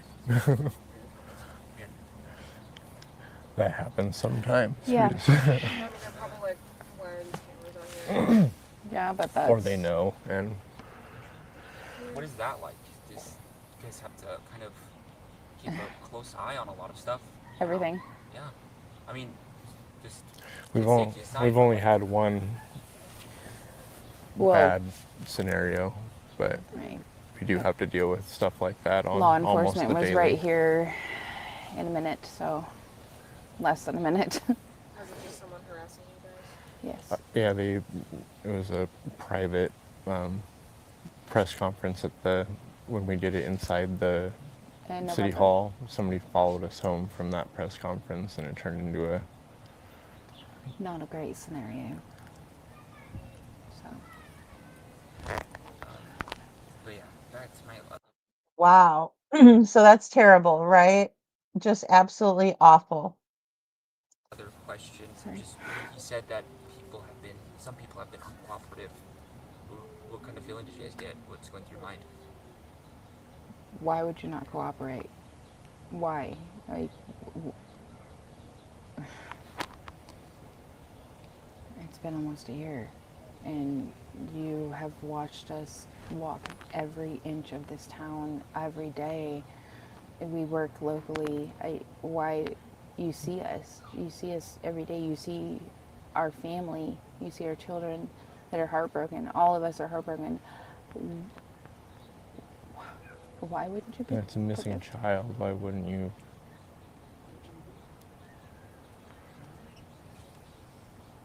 And are these people that law enforcement has made you aware of, or is it just they've kept it kind of under wraps, like specific people? That's to their discretion. Does that... I guess there's part of you that's like, I want to know every part of this case. I want to know every piece of information. But Do you notice how engaged also, I mean, they're both looking at the reporters, they're both making eye contact, they're engaged in the conversation, right? They're not looking down, they're not looking away, they're taking it seriously. also law enforcement not giving you every single piece of information, does that give you a good sense that they're doing what they know is right? Yes. I personally have kind of left everything up to them. You know, I'll report stuff that comes to me, of course, when it should have gone there in the first place. But I would say at the beginning of it, we were both very like, we want to know everything. And then if you're clean and you know it, wiggle round. If you're clean and you know it, boogie down. What? there was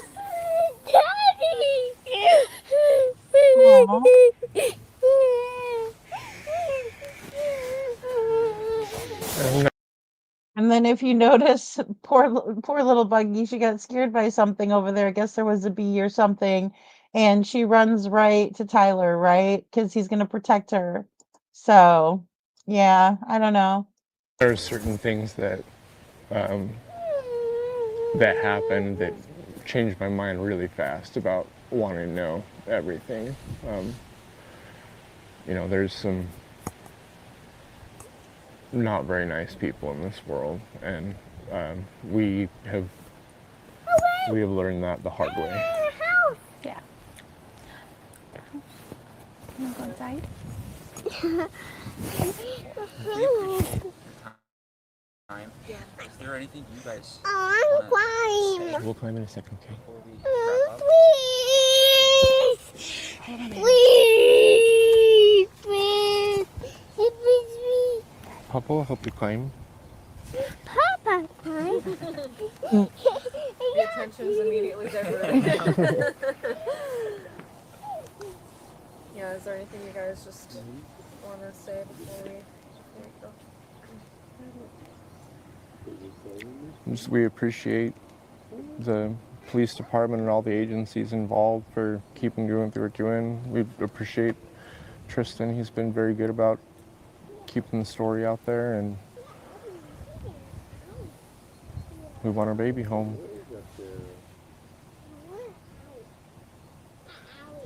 Please. If somebody knows something, please use your strength, use your courage. Please come forward. Michael deserves to be home with us and our family. His baby sister needs him. His big sister, his big brother, all of us, we all need him. He needs to come home and climb trees with his big little sister. So, please, if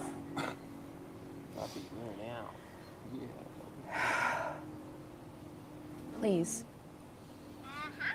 we are begging as a family, as a whole, as a community, as the world, we're begging, please, have your strength and courage to give us something to bring Michael home. And Monkey, we love you. And we miss you. No. Yep. If What is that? we were to get into Michael's What's that? head a little bit, would he have What's that? known What's that? if he was taken? What's Would that? he have known that What's he that? shouldn't be going with these people? Where's Was up? he Where's aware? up? Where's up? And would he Where's try to up? contact these Where's people? up? Where's up? Where's up? You're gonna go play with the whistle in the backyard. You know, guys, and I just want to pop in and say I really don't think that, unless they had maybe like candy or something to lure him, I just kind of think that they might have just nabbed him up, unfortunately. He knows where he lives. Whoa. What's He that? knows, What's he knows that? what city, what state he lives in. What's that? And he knows What's that? that What's up? You're gonna play with the whistle in the backyard. Mommy's name. Mommy's real. Yeah. Okay. Go with So, Papa and play with the whistle in the backyard. We were working on phone Go with numbers Papa, play with the whistle. and the address, but he does know where he's supposed to be. Do you think he would have Go play with Papa. screamed out or yelled out, or if it was someone he didn't know, or that sort of thing? I believe he would have.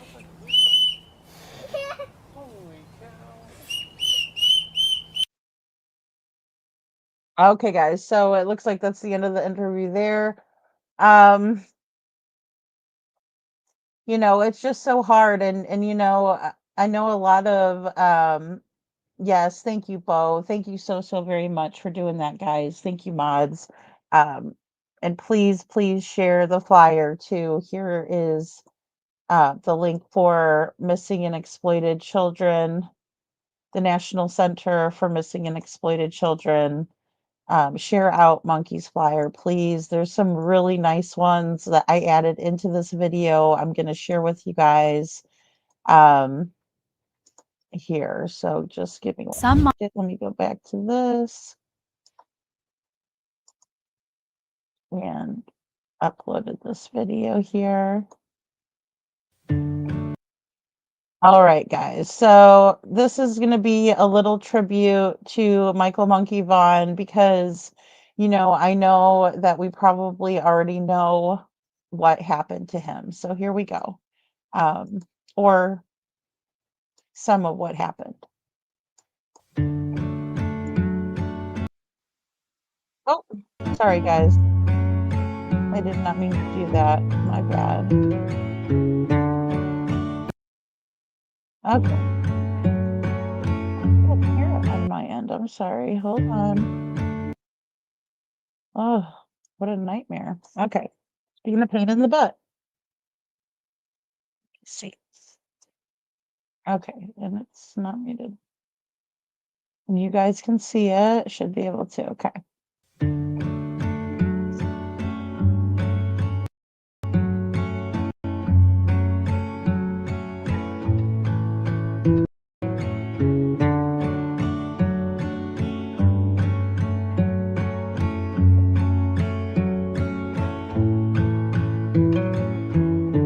Our Father, who art in heaven,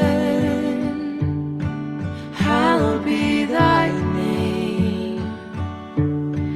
Thy kingdom come, thy will be done on earth as it is in heaven.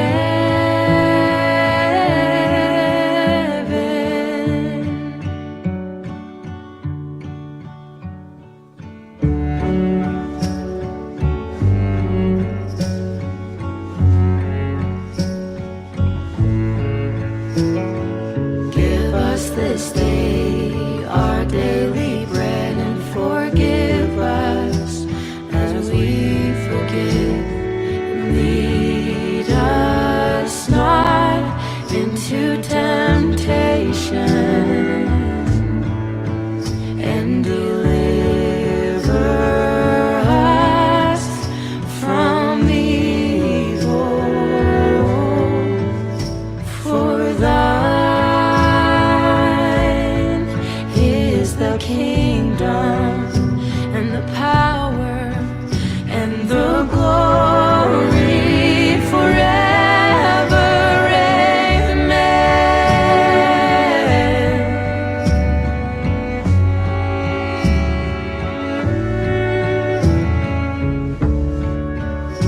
Michael, who also goes by Monkey, was reported missing Tuesday night in Fruitland. While law enforcement continue to search for clues as to where he might be, support around the Treasure Valley is pouring into the community. Teams of people searching the town for hours today, all hoping to find Michael. Kim, Fruitland police say water levels in area canals were reduced yesterday, but they had no success in finding Michael there. Agencies around the valley are stepping up to provide help however they can. Every second matters in a case like this, so crews can narrow the search and point their resources in more targeted areas. They need help, and you gotta help. A community working together to find 5-year-old Michael Vaughan, who has been missing for more than 48 hours. It's amazing. It's a great community. There's lots of support. Fruitland police organized a community-wide search Thursday to locate the boy, who also goes by Monkey. The city was split up into 4 zones for volunteers to search. Folks were door knocking, asking neighbors questions if they have seen anything strange in the past few days, all in hopes to get any answers to where Michael may be. It's pretty incredible to know that you've got a community and that much support when we need it. Neighboring agencies have also been aiding in the search for Michael, like Idaho Mountain Search and Rescue Unit. They were called out Tuesday night to search, the same night he was reported missing. They say it's important to act quickly whenever anyone is missing, but possibly even more so when it's a child.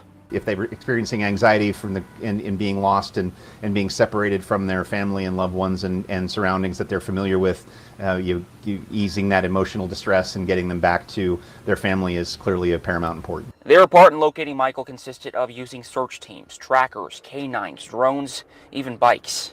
All of those resources will be in play for a search like this at the discretion and coordination with law enforcement, who is overseeing this particular search. While Idaho Mountain Search and Rescue was called off on Wednesday afternoon, Fruitland police are continuing to coordinate search efforts.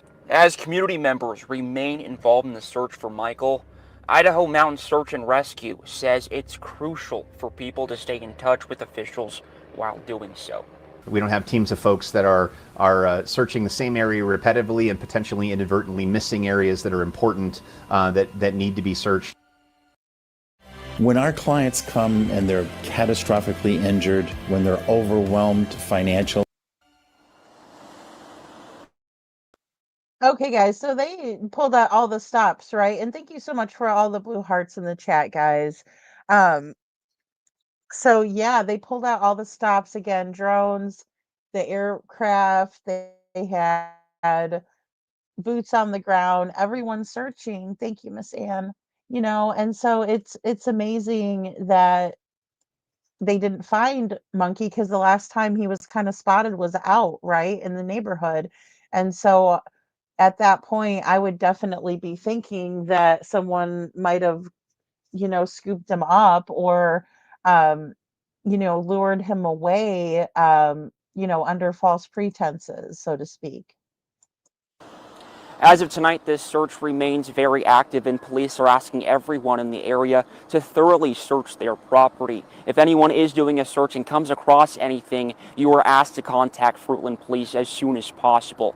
And Fruitland Police, again, want to thank everyone for their continued support, especially in these last couple of days. Have they yet to release any details of what Michael was doing when he disappeared? Was he outside playing? Have they mentioned anything like that today?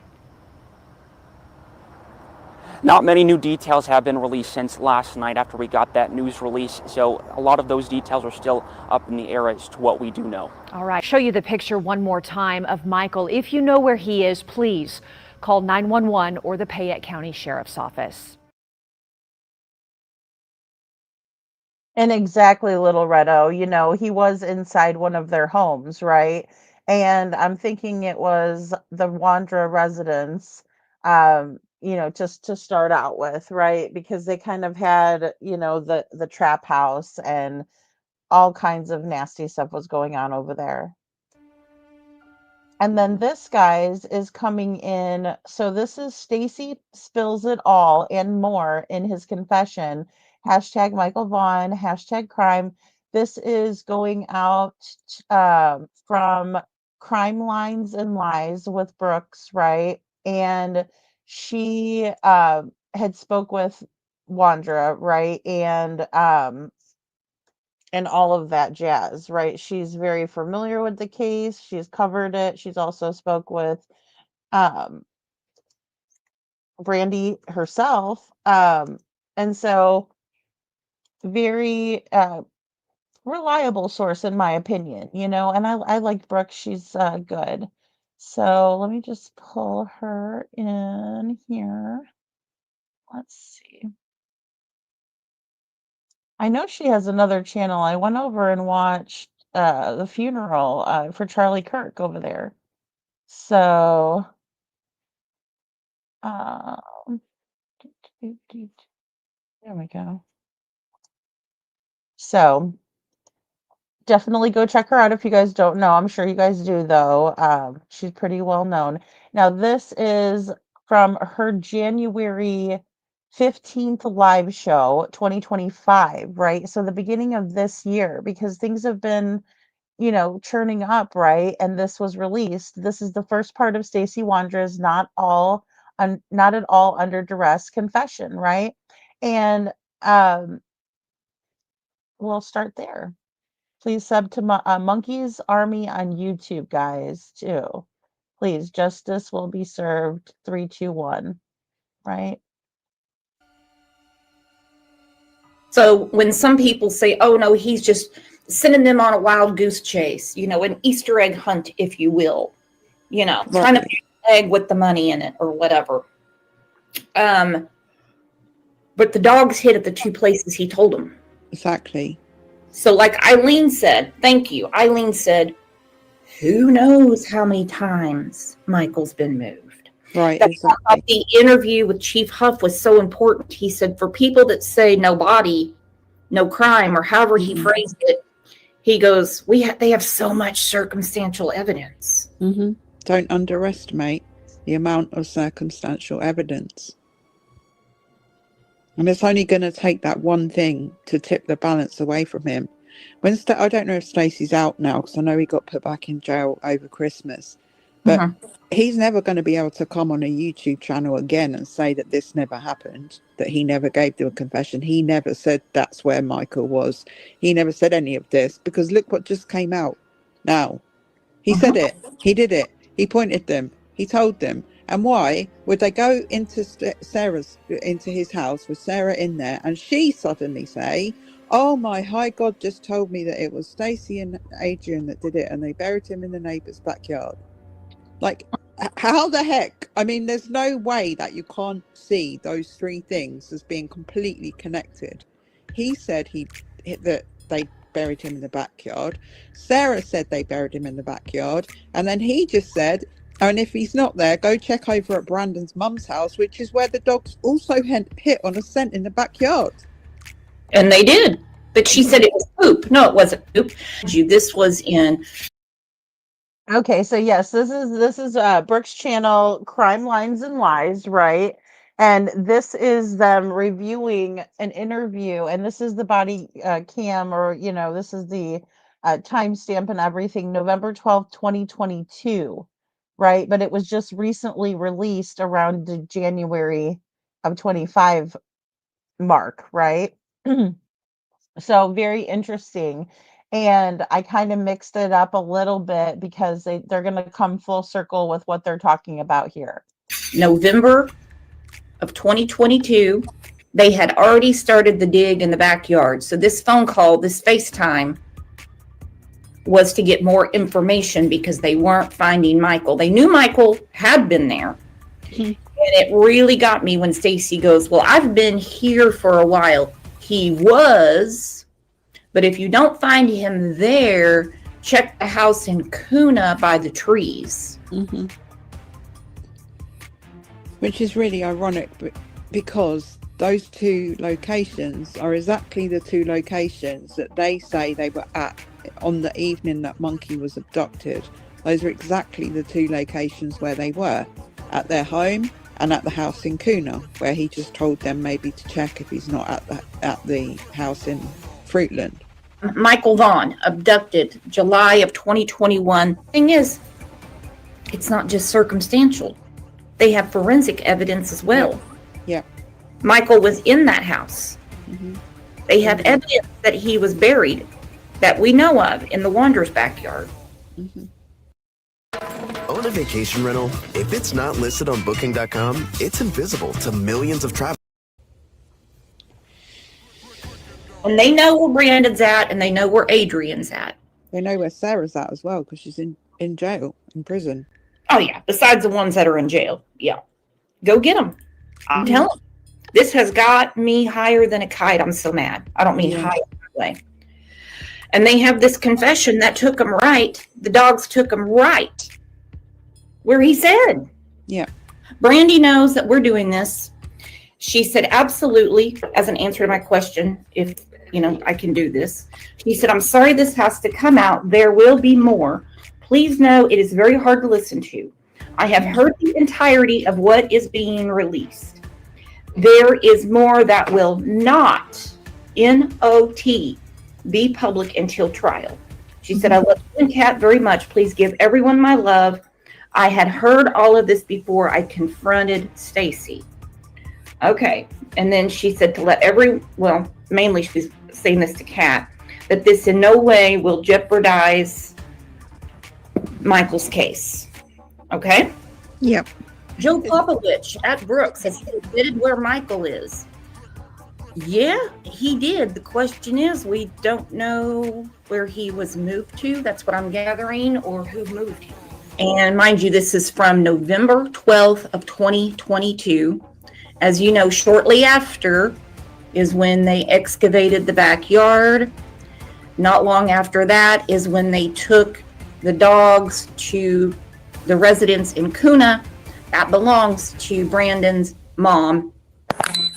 Yeah. Going on, just want to talk to the crew, okay? Okay. Let's go on the inside, sir. How's it going, man? Okay, how are you doing? Good. Hey, I've been patrol guy over here. Hey, we're just gotta get some formalities out of the way, so I'm gonna read this to you real quick, okay? And I just want to point out too, guys, did you see how small their little jail is? Like it is like tiny. Oh my gosh, Bo, and just wait, Kat's gonna call her an Oompa Loompa. It's great. Or call him an Oompa Loompa. Well, he whines like a girl. But there's that. Yeah. You have the right to remain silent. Anything you say. Okay, I want you to look at him.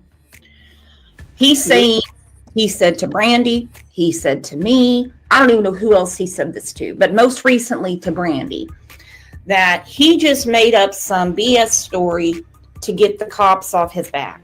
You're going to see in this is my impression anyway. He's not under any duress. Not at all. He gave this up real easy. Oh, real easy. Let me tell you what, he's a chicken shit. Mm-hmm. Now, he has a real explosive temper. I know just from talking to him, not because I heard it on the internet. She calls him a chicken shit. Oh my gosh, it's so funny, you guys. She is hilarious. So I agree. He is a total coward. He's a chicken shit. He's absolutely going to try to throw everybody that he was involved with under the bus to save his own butt. I know how he goes from 0 to 200 max real quick, but he's also a chicken shit. Yeah. Canon will be used against you in the court of law. You have the right to talk to a lawyer and have him present with you while you're being questioned. If you cannot afford to hire a lawyer and want one will be appointed to represent you before any questioning. Okay. You have the right to interrupt the conversation and use these rights at any time. Okay. Do you understand these rights? So I told you? Yes, sir. Okay, hey, Detective Vaughan PD, you know him? I've been talking to you a bit. They want to FaceTime you so you can give them a little more information on where this body's actually buried at, because I guess they're not finding him yet. Okay. Are you good with that? I mean, because I'm going to be. Okay.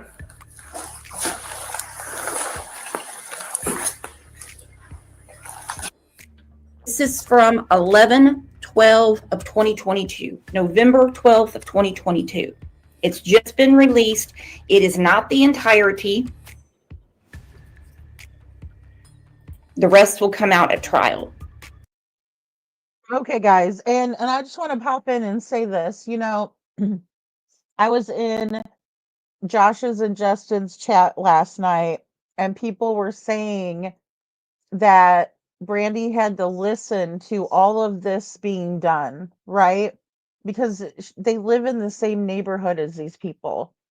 So she could hear the trucks and everything going, right? Knowing that these monsters hurt her baby and they're not telling where he is, right? Because you would think that if they said this is where we buried him, they would find him quickly, but they did not. And this is 2022. The entirety will come out at trial. What's in your pen? And I'm going to give you a number so you can dial in there.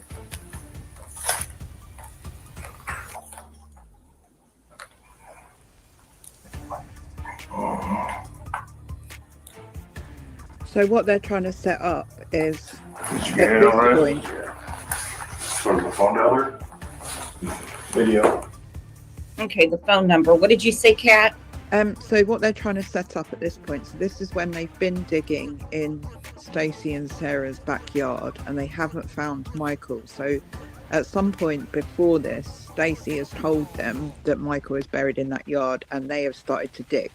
So what they're trying to do now in this part of it is get him on a FaceTime call with the detectives that are at the dig site in his backyard to try and get him to direct them more to where he says Micheal was buried. So that's what they're faffing around with now, trying to get numbers on iPads and FaceTime conversation going. It does take a little while to get to the point where they actually make that call, but that's what they're setting up at this point.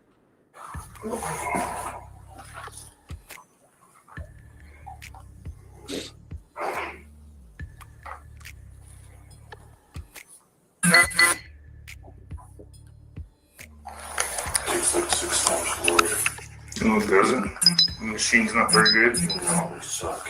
You have to load it like 5 or 6 times. Let me just turn that.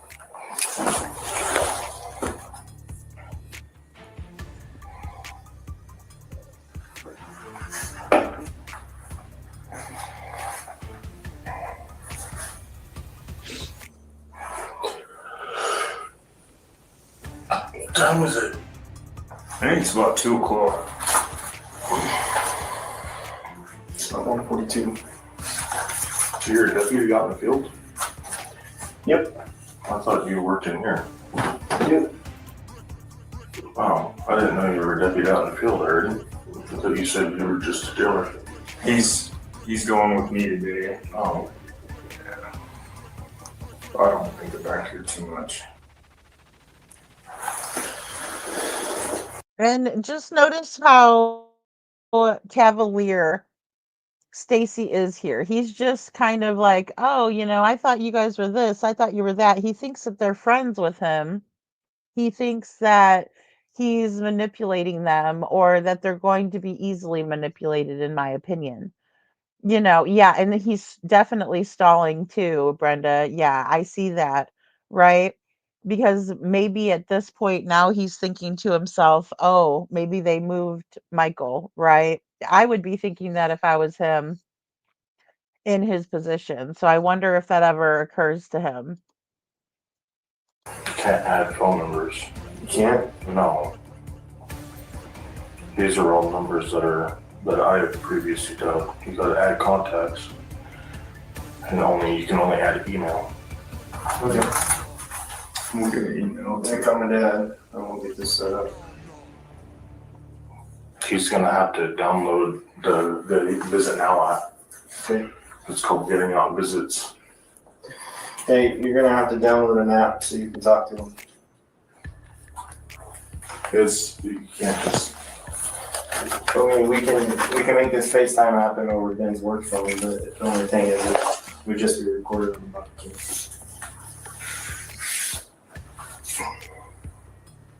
What's the app called? It's called Getting Out Visits. He's gonna have to go create an account and set up everything. It's not just an instant, like it's a long process. You might as well be better off just video something on facing the body cam because it's gonna take him probably close to an hour to set up.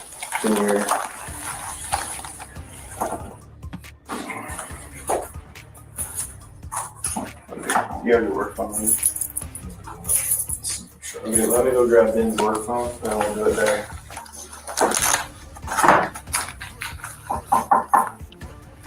Alright, let me go grab Ben's work phone. I'll be right back.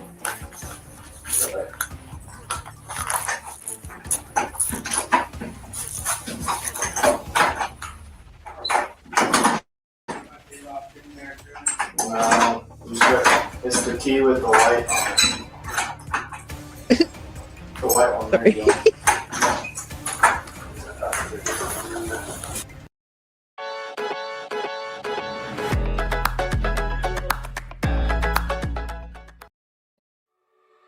Very dry, tight, sensitive skin? Relieve it in 60 seconds with because Stacy has been saying for a long time, and Chief Huff has had to correct him and said, no, he is a suspect. Yep. Does he think that his little Boy Scout errand, I guess you could call it that, makes him not guilty of something?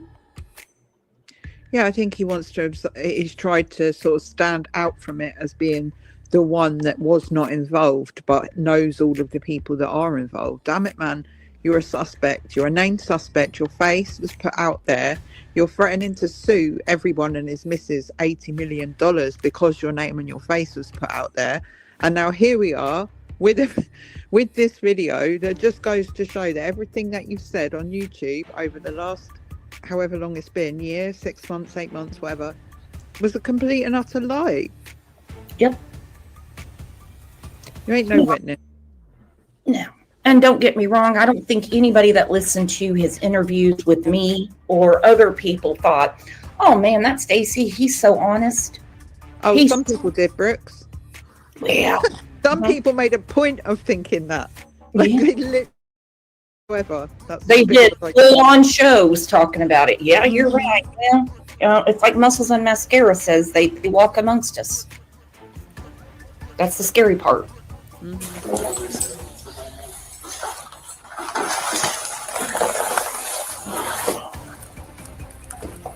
Oompa Loompa looking in.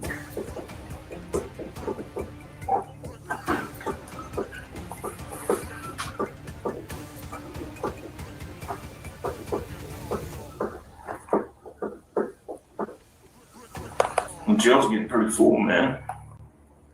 Yeah. This one? Yeah. Are you the chief deputy? No, that's not me, man. I don't want that. He's also trying to find out what their rank is in order to see if he can get things from them, right? So, what kind of permissions can he get from the police officers that are in the room with him, right? Because I think he's starting to get a little bit nervous, seeing as how they still haven't found Monkey, but they're digging up the backyard. Nope, I just do, I serve civil papers and then I cover patrol calls. So you don't have like the permissions to like. No, it's not me, man. Oh, okay. No. We can probably get you in contact with the right person, but they won't. Good. They refuse to call, and I've literally been stuck at watch since Thursday night, and they told me that I was gonna have I was gonna be able to get off on Friday, but they didn't realize that it was Veterans Day. Yeah. Well, you gotta can I utilize the restroom for all this? Like, I've really messed up earlier. Yeah. I'm okay with it.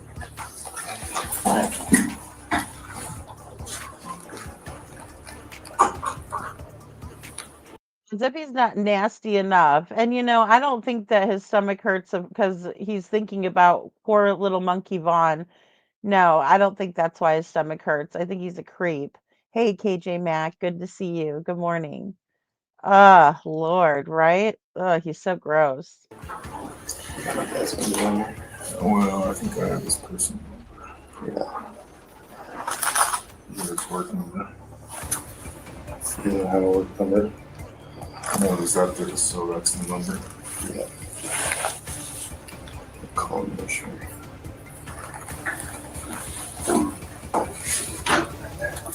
Yeah, he's just using the restroom. Do you want us to FaceTime you off your personal cell, or do you have a work phone you want to do it off of? Okay. All right, we'll send it on now. That way.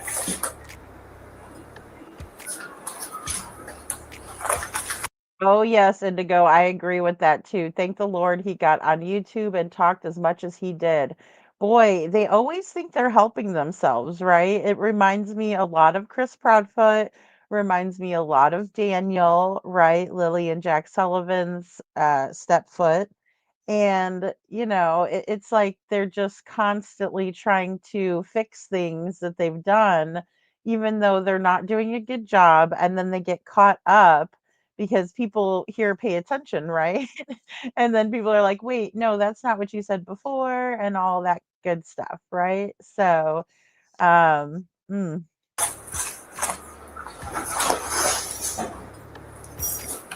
Jason. Light on? I guess that was that was a phone call that they heard last night and told his mom that he lied to these guys. Oh.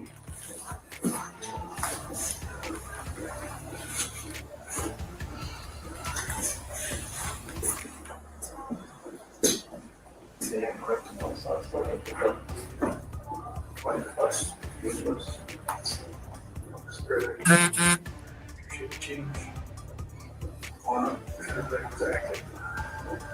Stupid overnight, but we didn't find anything that we did check down. 5:30. Pretty good size bag of half. Pretty good amount. Yeah, I heard just like gram and a half or something. Yeah.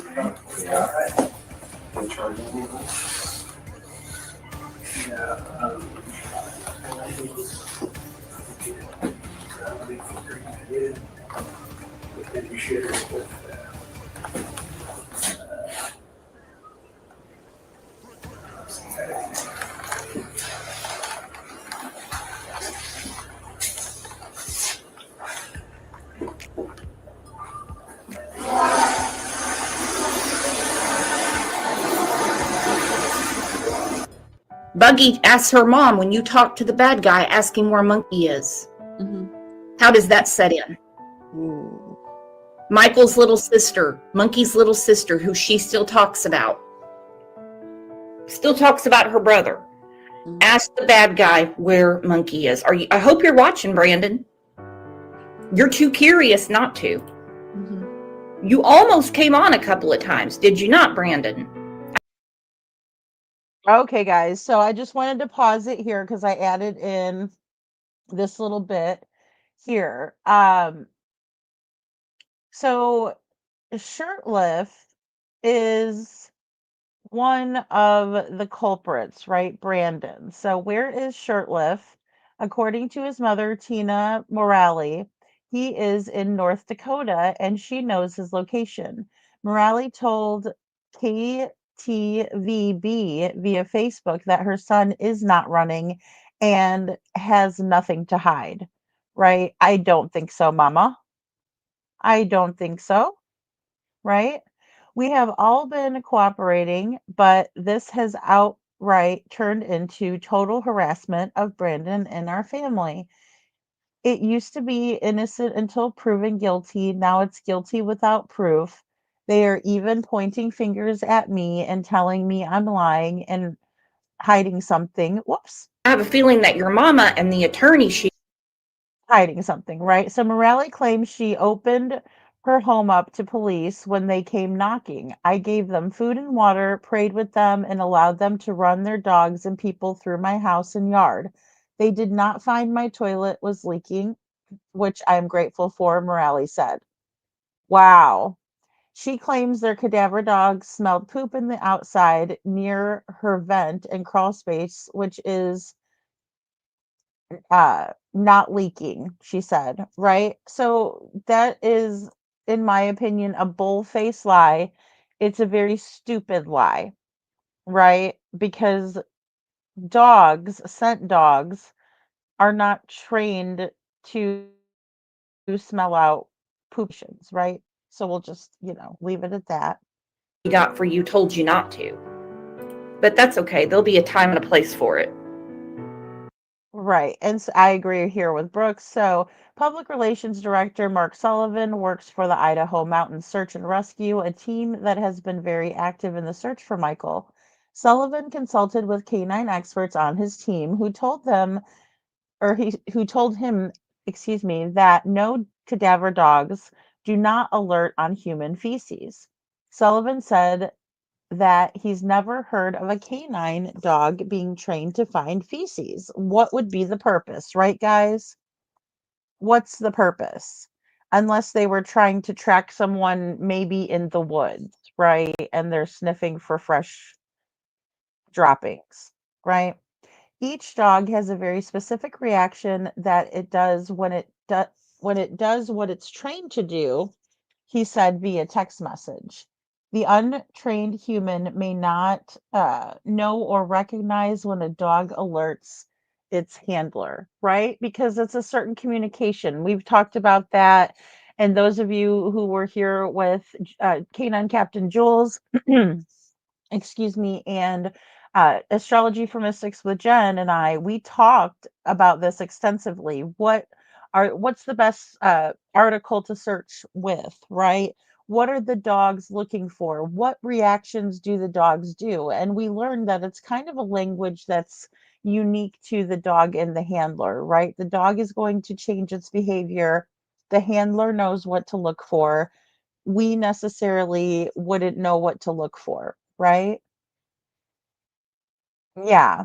Yeah, you wonder why she had a leaky toilet because of Brandon. Red flag, in my opinion. Absolutely. Yeah.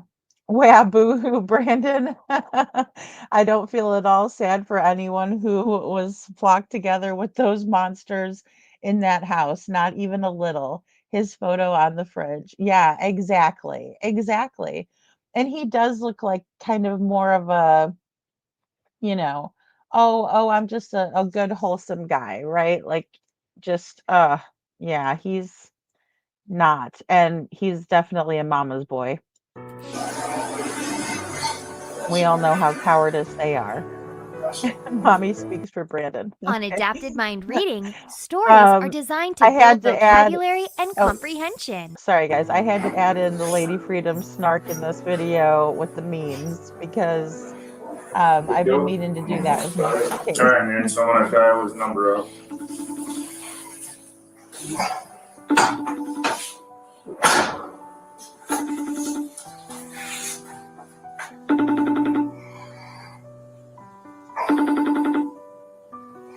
Okay, so now that he's taken a dump, now he can finally start, talking. See how my phone? Yeah.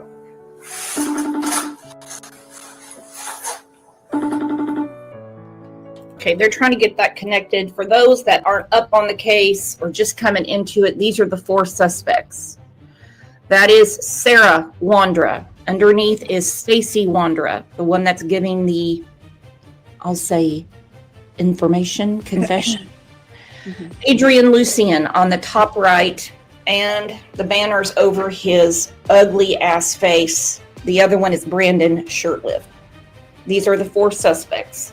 Not kind of think they done it, not persons of interest. They are suspects. Not persons of suspicion, not people they want to talk to, suspects. Right. And last night in the interview, I mean, you could have turned it into a drinking game, that interview last night, because Stacey Wandra said literally a million times, right? Thanks, KJ Mac. Oh my goodness, thank you, Brenda. Yeah, I have to put the snark in because it's just so sad, and these sickos deserve it. I tried to say that in the chat and it blocked my comment. YouTube said it was spam. But I think they're so gross, and so I'd just be ranting up here the whole time if I really, because I mean, oh guys, it's gonna get worse. It's terrible, this guy. No. Oh no. He didn't answer.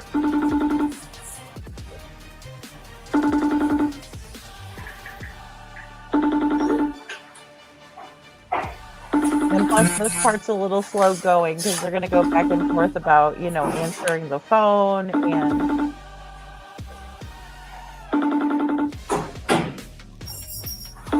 They got paperwork to serve me too. Do I? Yeah. No. I just saw the papers all throughout the house. No, that's it. Said it's not ringing on his end. What's your work cell number?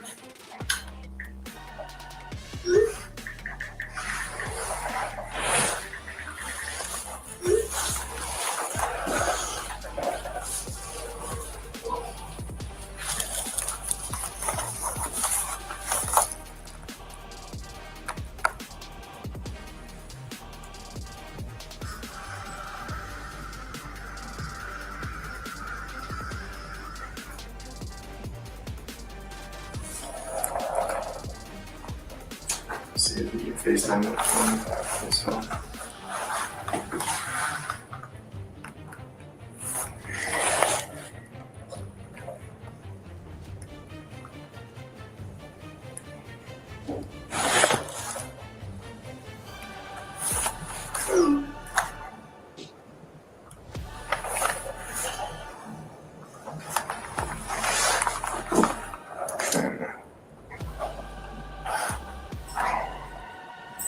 Okay, what's the other number? Ask him if it's ringing on his end. Yeah. Now FaceTime. Oh, no. Hello? Hey, we're trying to make it go through. All right, bye. Okay. It Says keeps, it can't receive video calls right now. Are you on, are you, is the number that just got dialed, is that an iPhone? No. Uh, How are you? I'm here. Feeling okay today? I'm tired, but yeah. Yeah. Well, Yeah, lots of duress there. That's the detective, one of the lead detectives in Michael's case. She's an awesome woman. And she's like, "You feeling okay today?" "Oh, I'm just tired." Like she gives a shit. Well, yeah, but like he gives a shit. Like he's like, "Yeah, I'm just tired. Like Yeah. these cops have put me under so much pressure. It's just worn me out." Mm-hmm. Ugh. I'm hoping that you will help me a little bit more. I'm over here. I'm in your home. Okay. So I need a little bit more direction about where Michael is at. Go out the back door, or Okay. I can't. Can you turn the camera around so I can show you? We're flipping around right now. Stand by. Right here. There you go. Okay. So I'm going out the kitchen door. And that's some equipment. That is some equipment. Okay. Where do I need to go? Oh my gosh, I can't believe he goes, "Oh, now that's some equipment." You're talking about digging up the remains of a little beautiful boy. What a sick fuck, guys? Oh my gosh, this guy, he's literally a piece of crap. Okay, face to the right. Like right where the dirt piles are. Right where the dirt piles are. About how far off of the fence? Uh, Go ahead. Okay, walk over there and you point us to where it needs to be. okay.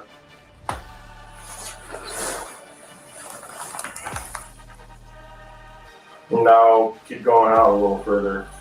Keep going out a little further. You're gonna have to climb that mound. It's like right under that mound area. It's right under the mound, about where at compared to the So, trees? a little like right to the right of the trees area. To the right of the trees? Yeah. Okay. A little bit. Where the door. Okay, where at now? Now he's off the dirt mound. It's like underneath the dirt mound area. Is about where he's standing? Yeah, a little bit less, like closer to the house. Come closer to the house? Yeah. And what is he wrapped in?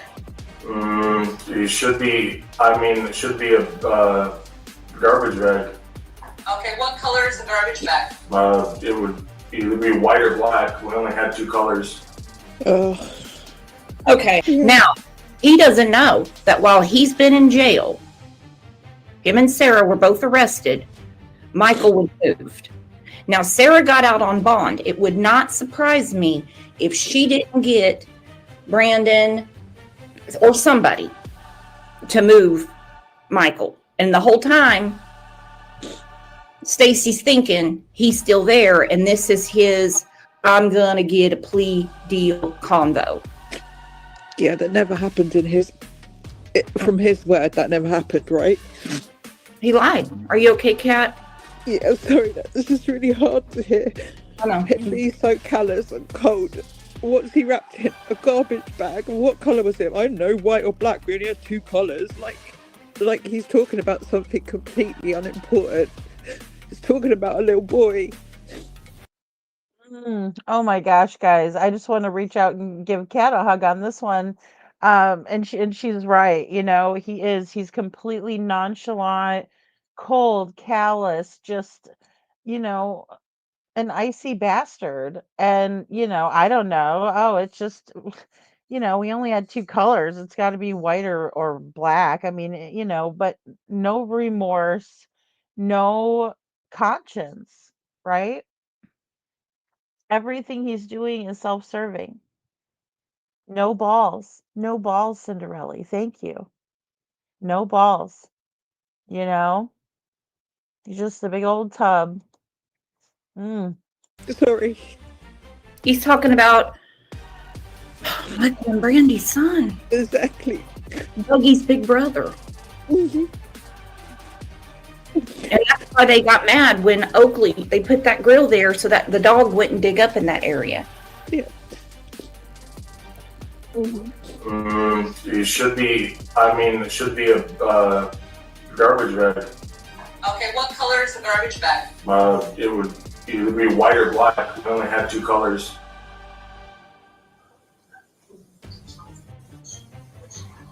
I want you to direct him from the fence where that orange thing in his hand is.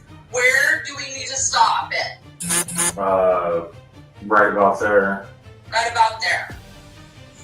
Okay. All right. We will try there. Okay. Do you have any other suggestions for us, Stacy? Like I said, that's where he was buried. Okay. That's the last place I had known. Again, I haven't been home for quite a while, and That's the last place I know he was buried, not is buried. But I haven't been home for quite a while. So he's already got it in his mind that they could have, because he knows that they've been out in that yard for quite a while. Yeah. Yeah, and I agree here with Brooks. I mean, I was getting that too, that, he's starting to kind of get nervous because the reason why he's doing this is obviously to get himself out of some trouble too. So he's starting to think, well, okay, I don't want them to think that I'm lying to them or blow my chances here. So, now he's kind of backtracking and saying, well, that's where he was buried. I haven't been home in a while, but that's where he was. Um, yeah, they're so sloppy, KJ. Yeah, group of sloppy yahoo or yahoos over here. We're probably not very careful. There could have been traces of plastics and even DNA. Yeah, and I mean the dogs definitely hit, and I kind of brought the live full circle because towards the end of this interview they start talking about it, and so I wanted to put that in the beginning, which I did, to kind of illustrate and set the tone for what we'd be talking about later, because a lot of people don't believe what Stacy is saying, and they're like, "Oh, he's toying with all of us, right? He's toying with the family, he's toying with the public, he's toying with the police, sending them on wild goose chases or Easter egg hunts." But at the end of the day, I think that he really was trying to roll on everybody, right? In order to help himself. And he is a large piece of garbage that's having quite a bit of fun, feeling important and being the important one, right? It is infuriating, KJ Mack. I had to put that one back up there because, and it's so creepy, and to go, it's sickening what they've been willing to do to conceal what they've done here, and the saddest part is that we may never get the truth, or maybe just pieces of it. um I just hope that everything goes well and the trial brings out everything that's needed in order to get some more understanding for the family's sake, and mostly for Brandy's sake. um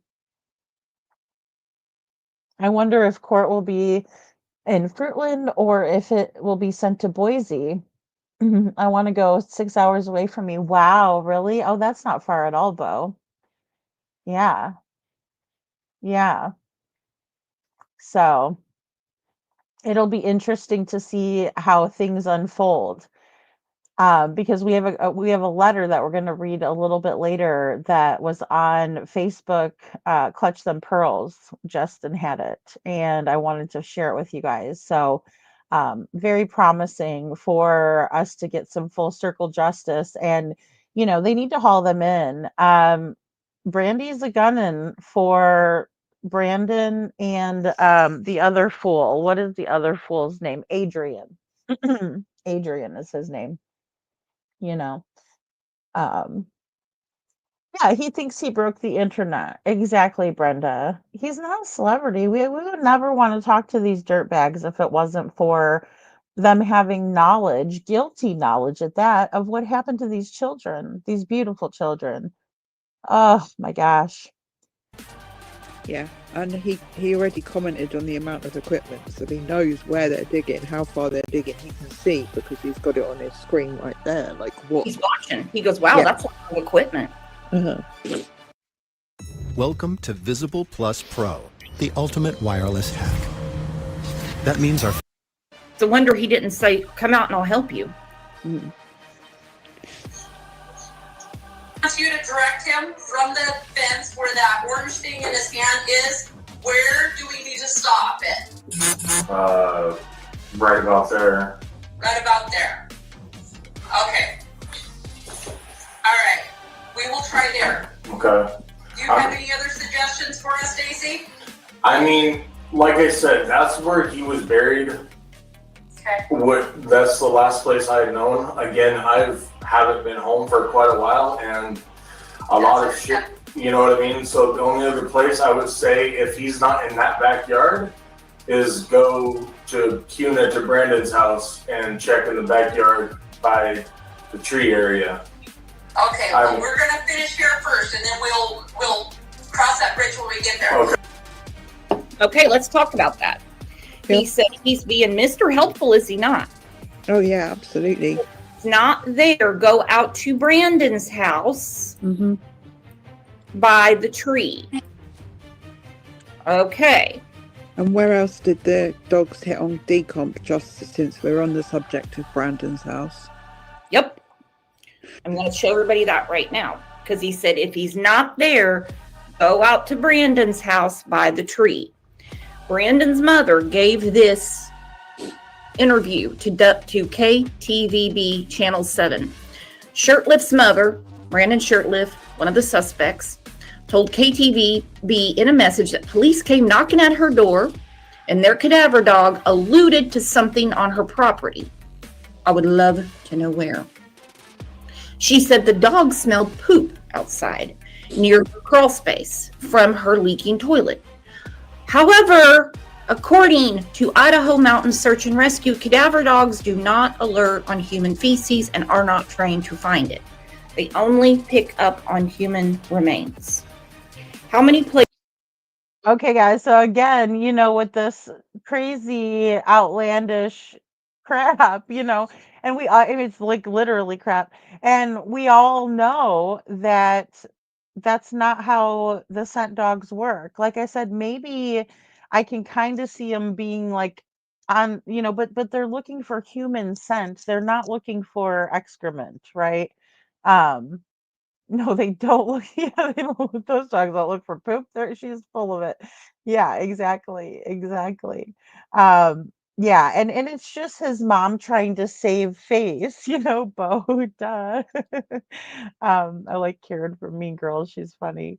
Um, and it's obvious, and we all know that. And to try to fool, that's the craziest part too, is them trying to fool, the true crime community, so to speak, because we do all enjoy watching shows like, say, 48 Hours or, Dateline, all of these shows where, there's usually an ending to the show, right? And they're telling the story, and then they say, "Oh, this was our aha moment," or "This is when we knew when we got the killer," things like that. And so for them to say something like that about a scent dog, when we talk about scent dogs all the time, is very interesting to me. But they always think they're the smartest in the room, these people. Um, you know, Total self-entitled prick. Oh, completely, CC. Oh, yeah, threatens with lawsuits, charges for interviews, asks for selfies of people who don't want to give them away, that he's not dating and you never would date him, but won't tell where the child's body is. He's playing.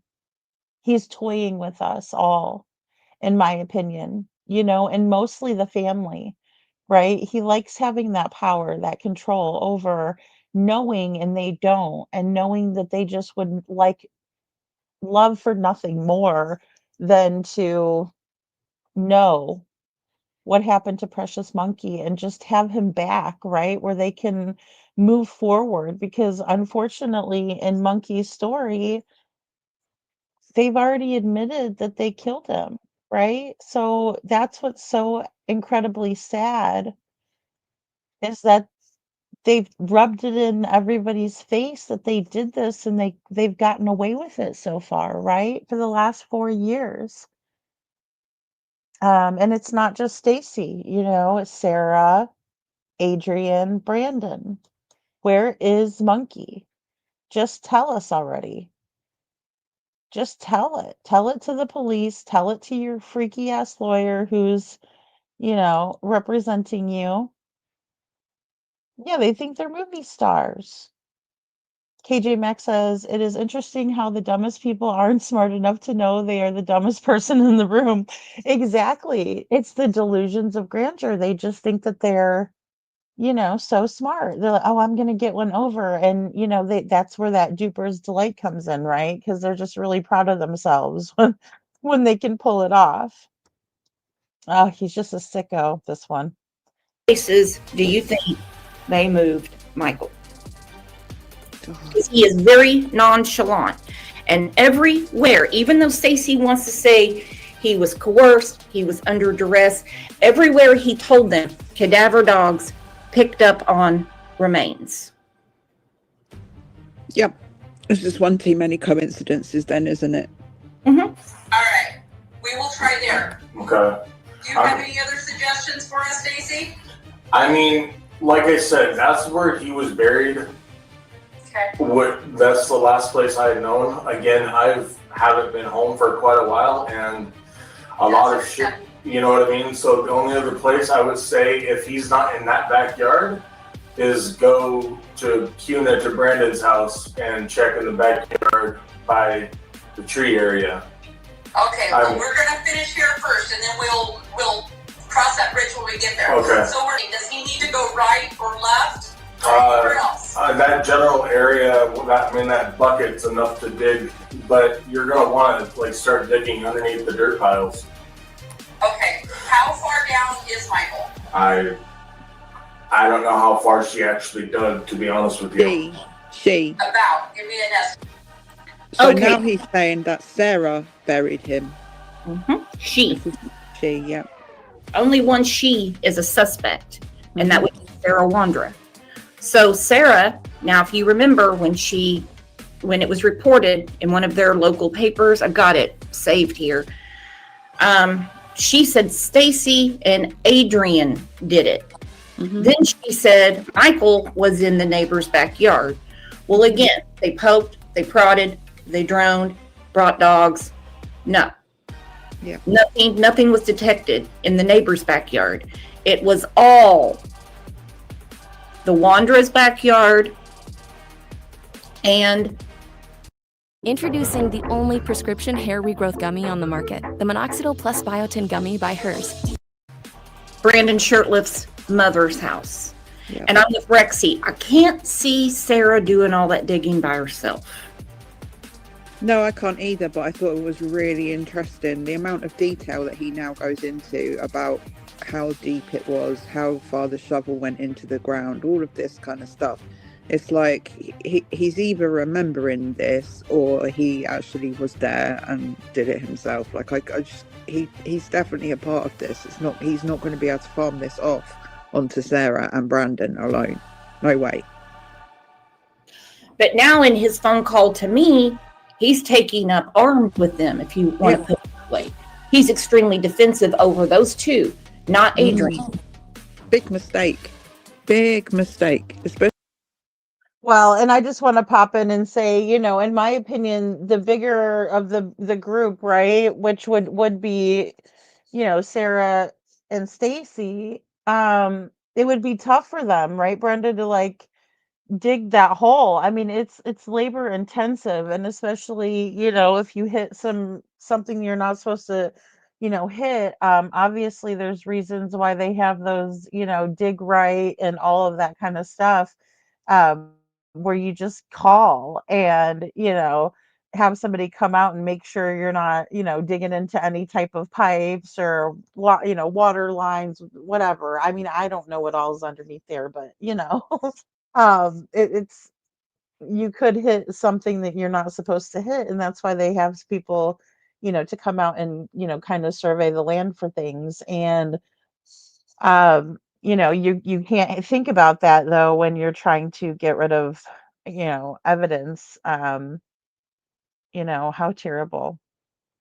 I need a cure for the snarkitis as well. KJ Mac. That's funny. It is though. It's dealing with all of these crazies, right? It's like, pathetic excuses for humans. Yeah. They're the absolute worst. And just thinking about how easy it is for him to talk about this, it's like it reminds me, of Scott Peterson eating, a double double. It reminds me of, Chris Watts eating the pizza, right? Over at his friend's house, who they let him stay there after he murdered Bella, Cece, Nico, and Shanann. Um, yeah, it's just very reminiscent of that, right? Like, oh, nothing bothers me. I got a tough stomach. I can eat, I could eat a whole double double, or I could eat a bunch of pieces of pizza, and I just, murdered my entire family, or, and be basically that's also what Scott did, even though he only had one unborn child, Connor. See if he's trying to exonerate himself, because he made this confession before. He already implicated Sarah and Brandon, or he doesn't really mention Adrian at this point, but he already implicated Sarah and Brandon. And now he's like, oh, we were all together. I would know if they did something like this. Well, guess what? You already said they did. Yep. And like he said to me when I brought up Adrian, I go, what about Adrian? Mm-hmm. He said he's irrelevant. Mm-hmm. Well, we know that Michael was in 2 different places right now. And how they searched at the Kuna home, I don't know, because they didn't make that public information. Yeah. That general area, that bucket's enough to dig, but you're gonna want to start digging underneath the dirt piles. Okay, how far down is Michael? I don't know how far she actually dug, to be honest with you. About, give me an estimate. Maybe 4 or 5 feet. 4 or 5 feet? 4 or 5 feet, that's probably taller than me. Like I said, you asked for an estimate, I'm giving you what, it's probably shorter than that. I don't have an exact idea. Okay, when she dug the hole, was she standing in the hole? She's standing outside of it. Okay, and was she using a regular shovel? I think it was a bullnose, or what do you call them, pointed ones. Okay, and did the shovel, was she able to stand on the outside of the ground and the shovel able to reach the bottom of the hole? Yes. Okay, about how far down was the shovel in the hole? I don't know, let's say like 3 feet down, 2 feet down. I don't have like I said, I don't have an exact, measurement to give you. I didn't pay attention that far. That's okay. Okay, we will. Okay, guys, right there where he says, I didn't pay attention that far. So here's my scenario. If I'm Sarah and say Brandon, right? And I am doing this and I go back and tell Stacy about it, right? Or Stacy just knows what we're doing. We're going to go dig a hole and put this little baby child in there, right? Poor little guy. We're going to put him in there. They're not going to be like, we dug a hole that was 2 feet, by whatever. They're not going to say that. They're trying to get rid of evidence. So they're going over there and digging and putting him in there and covering him up, right? In my opinion, they wouldn't be telling him specifics. So it just points me in the direction that Stacy was probably there and his big old butt wasn't digging and he wasn't paying good enough attention to know how deep the hole was that was dug, in my opinion. And that's just based on his statement right there. Try where you suggested, and I will call you back, okay, Stacey? All right, thank you. Okay, so they're going to continue looking. You have 3 men. This is a very good point out of the chat. Tasha Ray nailed said you have 1 woman, 3 men, and you're telling me that she dug that hole on herself. This is how Stacy works. He's thinking that's one charge he can be out of if he just pins it on Sarah. But now, in a year, almost a year since we started talking to Stacy, he's now trying to put all the onus on Adrian and Adrian only. Yep. Yeah, because he thought we'd never hear this. He seriously kept saying this would never go to trial. He's never going to get convicted because he hasn't done anything wrong. And he thought that this would never come out, that we would never see what he sat there and said in that jail and pointed them to and showed them to and who he blames. He thought we were never going to see this, so he thought he could just say whatever he wanted and we've been none the wiser. And one day he's going to have to sit in court where the entirety is played. Okay, now imagine the officers that are in that room, you know, the detective that's on the phone with him is having to stay super calm. But imagine what old boy there in the background looking at him wants to do to him right now. Oh, yeah. This dude could be a father. Important to just reiterate as well, because it was said earlier that Brandy has seen everything that went on and some of it is not going to be released until the trial. But Brandy saw this before she confronted Stacey on that panel a couple of weeks ago. She already knew this. So anyone that's still feeling a little bit sorry for Stacey and feeling like he was under some kind of duress and that, you know, he was forced into making this confession is bullshit.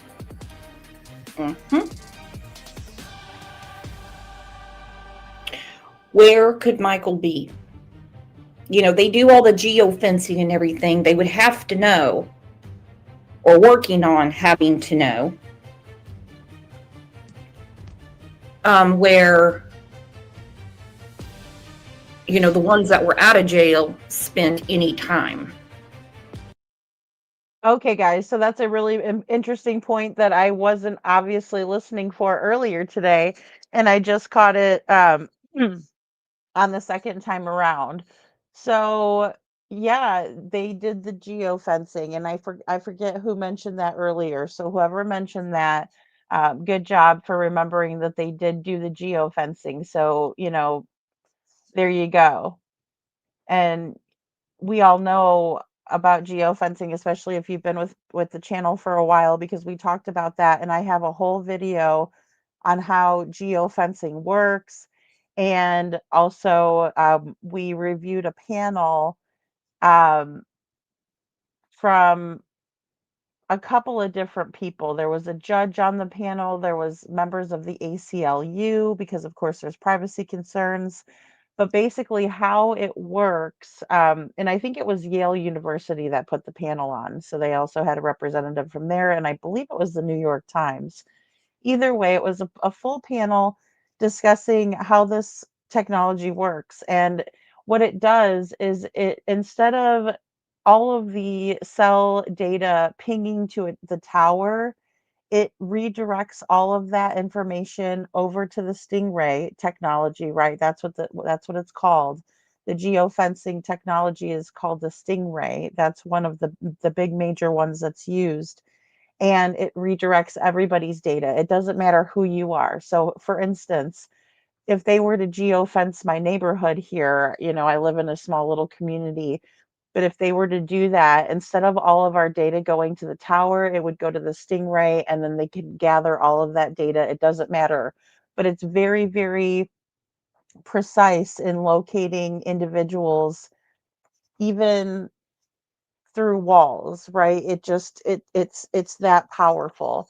You know, and it does signal all of the information over as the cell tower would. So just a little background on that. So that's how they were tracking everyone who wasn't in jail at the time, which we know is the other 2 perpetrators, in my opinion, Brandon and Adrian. I have a question from Julia T, who had insider info that they shared with the 4 made them realize Ellie was going to dig. That insider is Mr. the Kool-Aid man in orange here on the screen. The insider is Stacy. Stacy gave him all the information. And they did find evidence that remains were at one time at the backyard of the Wanderers. It's so hilarious how she calls him the Kool-Aid man. I'm sorry. I just had to pop in for that one.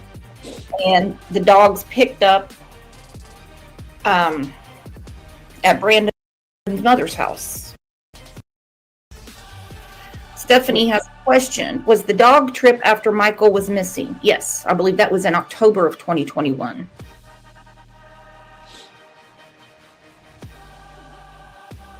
Right, Kat? It was October of 2021. When they went to take the dog to Texas, was it, or somewhere, or pick up a dog or something? It was after anyway, yeah. Thank you. Yep. Bye. Alright, yeah. I don't have to wait here. I have to wait here or what? If they call us back, we'll come back Yeah. and put it back in. Okay. Can you try to advocate and see if you can get a hold of, was one of the LT or or not LT because he's hunting, but the sergeant, and see if, they're taking me away from the only thing that helps me with is being able to talk to my mom. And, all I want to do is talk to my mom. That's the only thing I really want. I didn't barely get a chance to talk to her much last night because everything was so. Okay, well, I'll talk to. Wow. So he wants someone to advocate for him. He is a grown-ass man who wants someone to advocate, right? Air quotes being used right now for him so he can talk to his mommy. What about Monkey? What about him being scared? What about everything that you put this child through and you're study thinking about that you want your mommy? I mean, what a big piece of crap. I'll talk to who I can and see if you're allowed to make calls, and we'll go from there. I don't, like I said, man. He wants to talk to his mom. His mom wants nothing to do with him. I think Michael wanted his mom too. What about Michael's mom? He's sitting there acting like a little boy. I want to talk to my mom. Can you talk to the sergeant so I can talk to my mom? Mama, my mommy. Just to talk to her much last night because everything was so. This is the bariatric gelatin bedtime recipe that took me from 198 to 147 in just weeks. It's natural, simple, has zero side effects.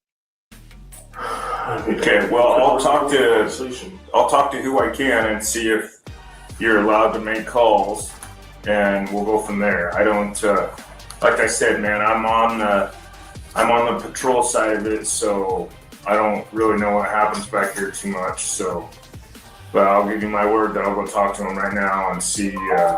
So basically, all you want to do is talk to your mom, right? I just want to call my mom. I have minutes on her side. Okay. So calling her, I don't have to worry about them resetting the phone number for minutes or anything.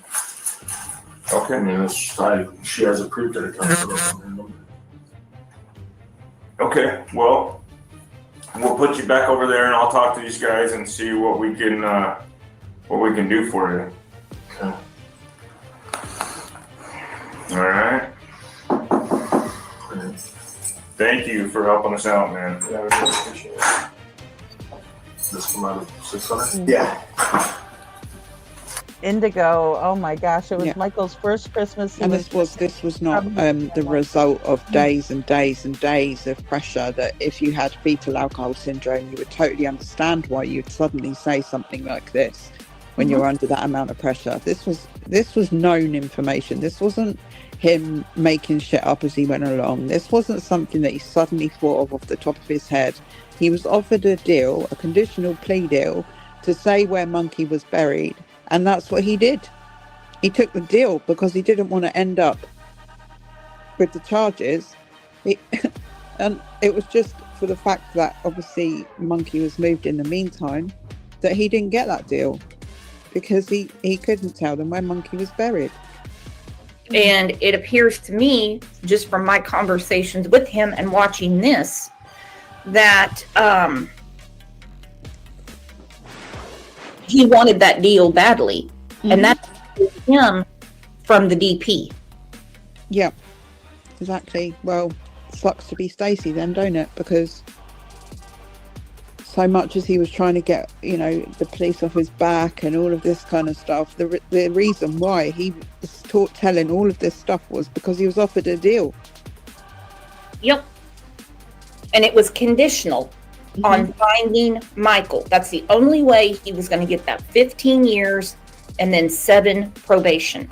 Yep. And the only thing I can think of with the DA is proving to a jury who did what. Right. Who's the murderer? Who's the kidnapper? Mm-hmm. Who knows what else could have gone on in that house? Homes. Yeah. And I think they're going to put together. Said they found some I don't want to say DNA because I don't want to speak out of school. But there are several articles where they Micheal was in that home. Dogs hit in the Vaughan backyard, amongst other things. Another boom, the house in Kuna, which belongs to Brandon's mother. And that is one of the strangest stories. The evening of Michael's abduction, they just had to go get that hunk of junk Mercedes that Tina gave her son Brandon in April of 2021. But at the end of July, the day of Michael's abduction, they had to go over there and get it. Mm-hmm. Now, Brandon, who is the apple of his mama's eye, according to Stacey, Brandon's not supposed to be in the house. He was supposedly there to do laundry and get his car. Bull. If his mom didn't want him in the house, all the codes to the house would have been changed. Yeah. He made it a point to go in through the garage. He goes, beep, beep, beep, beep. Garage door opens. Why? Because there's a camera on the front door. When I was planting rose bushes, that might have been about the depth of 2 feet. I'm standing outside of the hole. The depth he's talking about, Squatty Sarah would have to be in the dirt. Right, that's what didn't make sense to me. So he's like, oh no, she was able to stand outside the hole. Like, how do you dig a 3-4 foot hole, 5 foot hole, and be standing outside of the hole? He knows way more about that hole being dug than he's letting on. I can tell you why. Because Adrian did it. Well, I don't think it was 4 or 5 feet. No, I think it was a shallow grave done in panic. And so the dog wouldn't dig up the shallow grave because Oakley's not going to dig 5 foot down. That little dog is not going to dig 5 feet. That's when they got that junky grill and put on top of it so the dog couldn't get in there. Yeah. When Peter Butler went to move the grill, that's when they freaked out. That was the day. Was not the same day that Sarah was arrested though? Yeah. It was around there because they found that they had guns, drugs, they had beat up Tanner. A lot went down when Tanner went to move that grill, and it's all because of what was under it. Right. Right. So that was the day that Sarah was arrested on different charges, not for the charge of failing to report the death of a child, right? Until November. Right, okay, that makes sense then, because I was just thinking to myself, if she was arrested on that same day, they would have found him real quick. But yeah, no, that was before, wasn't it? So, hang on. He wanted to call his... That is such a good point. Nisa Marie says, wonder what happened to the duffel bag as well. Yeah, I mean, and, I hate to get gruesome, right? But honestly, they would have to have wrapped him very well in whatever he was in, right? In terms of, because I mean, obviously there was scent left behind and things of that nature, but still, when our bodies break down, I mean, it's there's leakage, there's all kinds of things that happen, right? Um, it's just unfathomable. Mum, because last night he didn't really get a chance to speak to her much and then he doesn't really say why. But bearing in mind that the day before this was the day that he actually gave the full confession about where that monkey was buried in their yard and all of that. So what he's saying is, I didn't get a chance to tell my mum that I'm about to be given a deal for saying where monkey is, right? Like that's all that went on the day before. So he just wants everything going on, right? Didn't get a chance, and he kind of trails off. And I think we probably had him sitting on ice, waiting to find Michael. No privileges until we find him. Right. Yeah. Of course, he wants to tell his mum. You know what? I'm going to be getting out of here soon because I just told them where monkey's buried, and he's so sick. And I'm going to need a place to stay. Yeah. Yeah.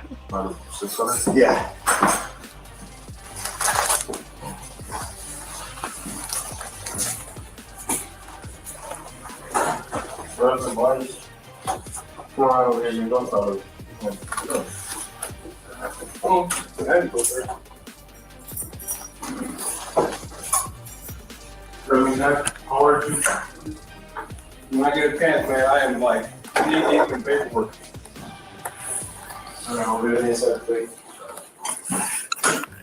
When he was released, one of the times, his mom would have nothing to do with him. He was in shelters, then he was scamming people to live with them. Then he went back to jail for violating his probation. Then he gets out. He screws it up again. He's behind bars now. So the thing is, how many times has Michael been moved? Huff said yesterday, this whole no body, no crime thing doesn't hold water because they have loads of evidence. And I believe he was really talking directly to Stacey because Stacey's made such a big thing while he's been on YouTube before he got put back in prison or jail, wherever he is. Before he got put back in, he made this big whole thing about they've got nothing on me. I spoke to my solicitor and they said there's nothing on me, Sarah or Brandon. Like he was being all cocksure and all up himself. And I believe when Huff said that, don't underestimate what we've got in circumstantial evidence, that was the direct line to Stacey to say, we know we're still watching you. We still know what you did. We're just going to have to prove it, kind of thing. This wasn't the first time he talked to them. This is kind of a follow-up to give them more pointers as to where to find Michael. Right. And because they didn't start digging that yard for no reason. They didn't just go start digging the yard because they felt like it. They started digging the yard because he gave them this confession the day before. And this was the follow-up to that. And they didn't just go out there and start digging. They had reasons to dig. They had to get a warrant from a judge that said dogs hit right in that yard. Brandy, Tyler, their friends, family deserve the ultimate justice. They need it done. They need it done right. And I think that's the biggest thing in Sebastian Rogers' case as well, guys, is that we just need it all done and done right. And we can't let, especially people like Chris and Katie who do have the money to buy a defense, or it's a high profile case, and so you will have people coming out of the woodwork to defend in a difficult case and win it so that they can go on to gather more clients. Because if every I is not dotted and every T crossed, there is a great possibility that these 4 suspects, scumbags, you pick the adjective, there they are on the screen, could be acquitted. It's happened before, and we do not want it to happen now. Justice for Michael. Bring Monkey home. A warrant has been issued for Stacey Wandra connected to the death and disappearance of little Michael Vaughan. He was 5 years old when he went missing in July of 2021 from outside of his Fruitland home. And now a Payette County lieutenant confirms Wandra has been charged with first-degree murder, second-degree kidnapping, and destruction of evidence. Back in 2022, police announced that Wondra, his ex-wife Sarah, and 2 other individuals were suspects or persons of interest in Michael's disappearance. Authorities searched the Wondra's home and their yard in Fruitland at that time. Sarah was charged with failure to report a death. That charge was later dropped, though. Stacy Wondra, who you just saw, is serving time out of state right now for a different crime. And the lieutenant we've talked to tells us he has not been extradited back to Idaho yet. Sarah currently serving time in an Idaho prison on unrelated charges. Now, we did talk to Michael's mom, Brandy Neal. She sent us a statement this morning saying their family is filled with mixed emotions. She said, quote, "All we have wanted is for Michael to come home, knowing that charges are coming forth to these monsters. We pray that they will finally tell us where Michael is. Michael deserves to be home with his family. There's one thing that just keeps ringing in my head right now," she says, and it's something that J.D. Huff said. He said that you cannot take one of our most precious citizens and ever expect us to stop. Now, Fruitland Police Department continues to live up to that statement. This is just the beginning to a very hard road for this family, they say. They say, we are here, we want justice. Michael will get his justice. We want Michael home, and we're never going to stop until we have Michael home. This is, of course, a huge breaking story.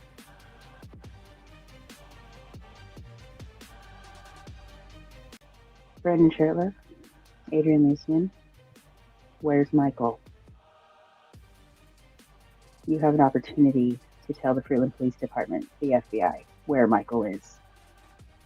Give me my son back.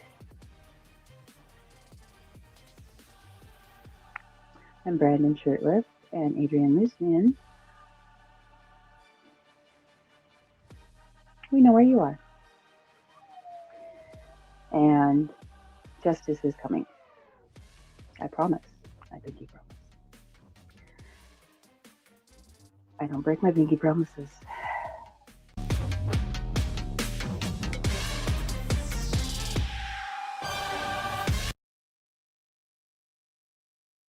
Okay, guys. So, I mean, just very powerful from a mother who has been through so much. Brandy is still recovering from a major surgery, right? Where she had a whole liver transplant. And, you know, our major organs, like our liver, are, you know, what keep us alive. You know, we can't live without them, you know, maybe if it's one kidney, but, you know, still.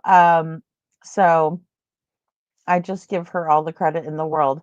Now, I want to read this to you. This is from Piatt County, right? And it's the county prosecutor's office. And it reads, Michael Vaughan case update. My office is moving forward with charges against the individuals involved in the disappearance and murder of 5-year-old Michael Vaughan, which occurred in the summer of 2021. After a robust investigation by the Fruitland Police Department and countless assisting agencies, we have unfortunately been unable to locate Michael to recover his remains. Our foremost hope has always been to recover Michael, but delays now risk further harm to his loved ones. We believe we know the individuals involved and are committed to pursuing justice with or without Michael's recovery. The charges are only possible as a result of Fruitland's unyielding tenacity and perseverance. They have not ceased to work this case since the crime occurred, and they are continuing to search and investigate so they can bring Michael's body home. As Chief Huff has previously stated, it would be foolish to believe Fruitland PD will ever stop in the pursuit of recovering one of the most cherished members of our community, a child. I would remind the public that anyone accused of a crime by my office is entitled to the presumption of innocence, and it is this office's duty to provide that they are guilty beyond a reasonable doubt in a court of law. And guys, that part's really important, right? Because that's what we're talking about when all of the T's must be crossed and the I's must be dotted, because if they're not, they can figure in a loophole, right? It's unfair. So they have to make sure that they can prove beyond a reasonable doubt what has happened here. And it looks like they are raring to go and ready to do that. So thank God for that. I would also ask the public and media to be sensitive to how difficult a case like this is to the surviving family members and neighbors, and ask that any efforts to speak with those involved be tempered appropriately. Cases such as these tend to thrust family members into the public eye against their will, and it's my hope that the public will respect their privacy as they weather this difficult process. This is signed by Michael Duke, Payette County Prosecutor, right? And then it gives their information, phone, fax, website, the whole nine. So, very interesting. I wanted to share that with you.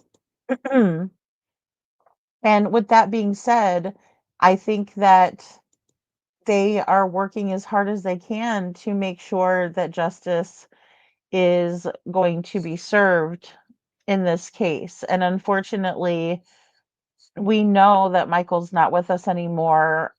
I don't know if they're going to continue. I would assume they would, to use poor little Michael as leverage in order to find out where he is, right? So cutting a deal with whoever is willing to tell where they've been hiding Michael, right? And who knows, maybe some of it will come out and they'll be able to solve it. Um, it is just so sad. It is just so sad. And they do also have the DP in Idaho. So that's another silver lining, I guess, in the way of getting justice. Thank you so much, Bo, for posting the meal train. So there's a meal train for Brandy, guys. You can get the link here. I've also shared it to my page. I've seen that Mr. and Mrs. E has shared that, and prayers for Middle E as well, guys. Um, we just come together in the true crime community and we pray together, and that's one thing that we can do all together, right? No matter who we are, it doesn't matter. We can all pray for the same outcome, for justice, for truth. um yeah. Yeah, thank you, Bet. I agree with that too. A lot of people locked up will handle it, in my opinion. God bless the mods and you. Thank you, Bet. God bless you too. And that's the truth. These people are not liked, right? Especially when they get into the prison system and you have people who actually do care about their wives and their kids and miss them a lot, and they hear of such a horrific situation with poor little Michael is put in, what his family is going through. I just pray that the information comes out and it leads to finding Michael, you know. Thank you, Mama. And it's the same thing with Sebastian. We need everything to stay correct when it comes to Sebastian's case. And the reason why it's so important is because of the integrity of the investigation, the integrity of the trial, should there be one. I have some more videos I want to go over with you guys. Tomorrow, I'd like to do a Halloween party. I'm going to be getting that put together. Please say prayers for our friend Jessica, Devlin's mother. She's really going through a hard time, guys. And then she ended up having a seizure last night. and she was just beside herself that she couldn't make it on the show. She's being pulled in a lot of different directions. She also has AJ who has special needs, and so just keep her in your prayers as well. I'm still working with her on getting resources. So if you think of anything, if there are any resources out there, please send them our way. Um, and whatever we can do to help bring Devlin home. I am looking to speak with someone that is a local as well. So I'm trying to gather more and more information. There's a couple of different avenues that we're exploring. Still trying to bring Devlin home um, to his mom. You know, all of these children deserve to be home, right? They deserve to be home. They don't deserve to be somewhere out there lost, right? And I don't think that Devlin or Sebastian are necessarily lost. Um, in my opinion, from my trip and everything, and we'll talk more about that tomorrow because we're going to do our Pig Fest giveaway too. I got a little bag trinket from the Pig Fest, and we're going to discuss the videos that I put out as well. There were some interesting things in the videos, as well as, you know, getting to know more about the Texas Roadhouse. Um, and kind of the ins and outs, right? They have a lot of cameras in there. And I find it to be very interesting that we're only seeing from, you know, and hearing from one angle on that. So, you know, it's it's very it's very interesting. And we'll just have to keep going and trying to figure this out, right? The truth is out there. The truth is out there. Sebastian needs to be found, and I believe that he will be. I believe that Michael will be found. I believe that Devlin will be found.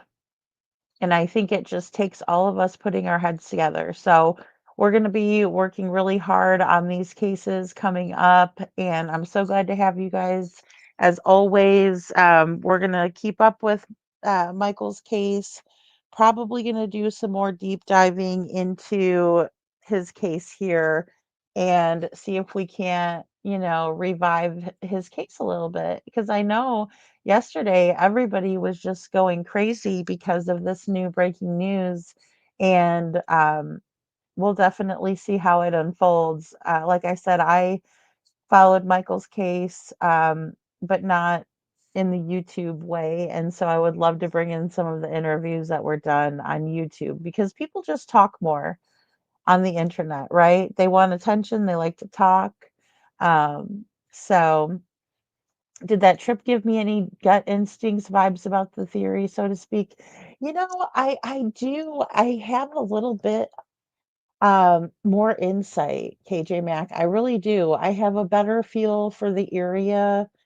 I have a better feel for kind of even the camera placement. I still have one more video that I need to get out to you guys, and it's of the Proudfoot's neighborhood. I did go back there a second time. And um, I'm gonna get that uploaded, I think probably for like Sunday or Monday, but I want to go over the first videos that we have and I'll share some of my insights with you guys about that. I loved collaborating with Astrology for Mystics with Jen, or you know, our friend Jen. Um, it was really nice being there with her and understanding what was done in the beginning.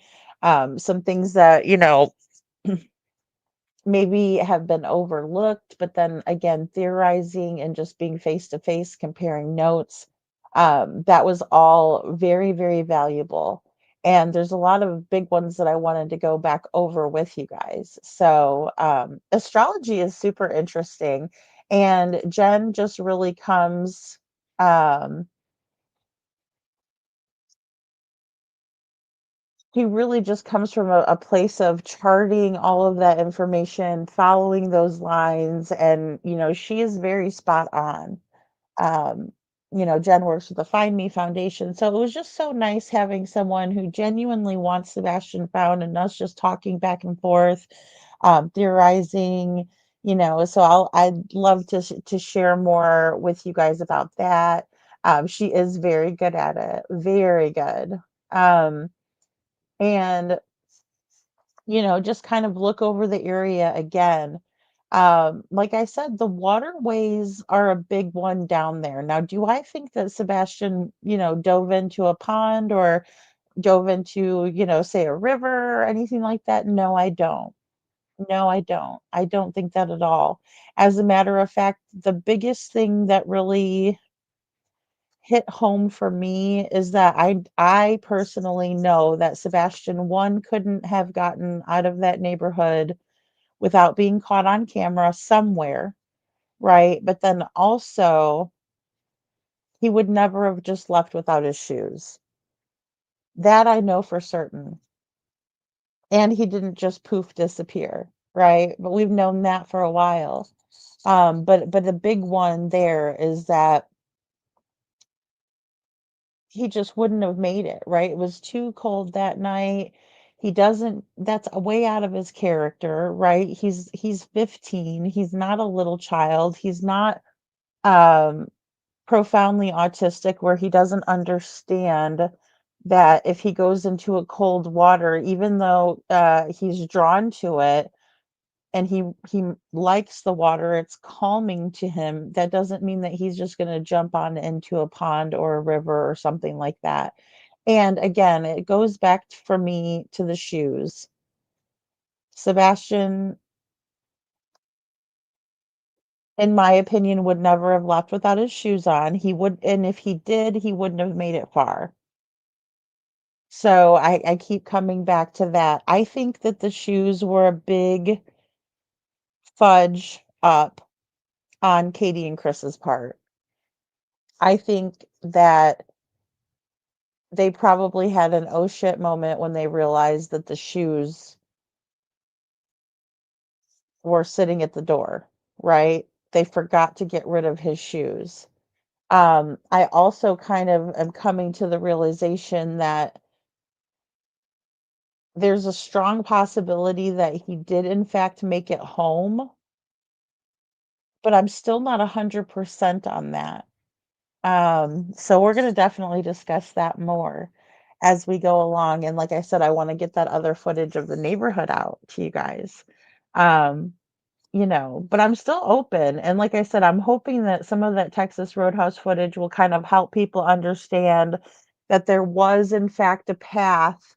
One thing that I realized is that there is a path through the bushes. So not everybody was walking and traipsing right through that bush area.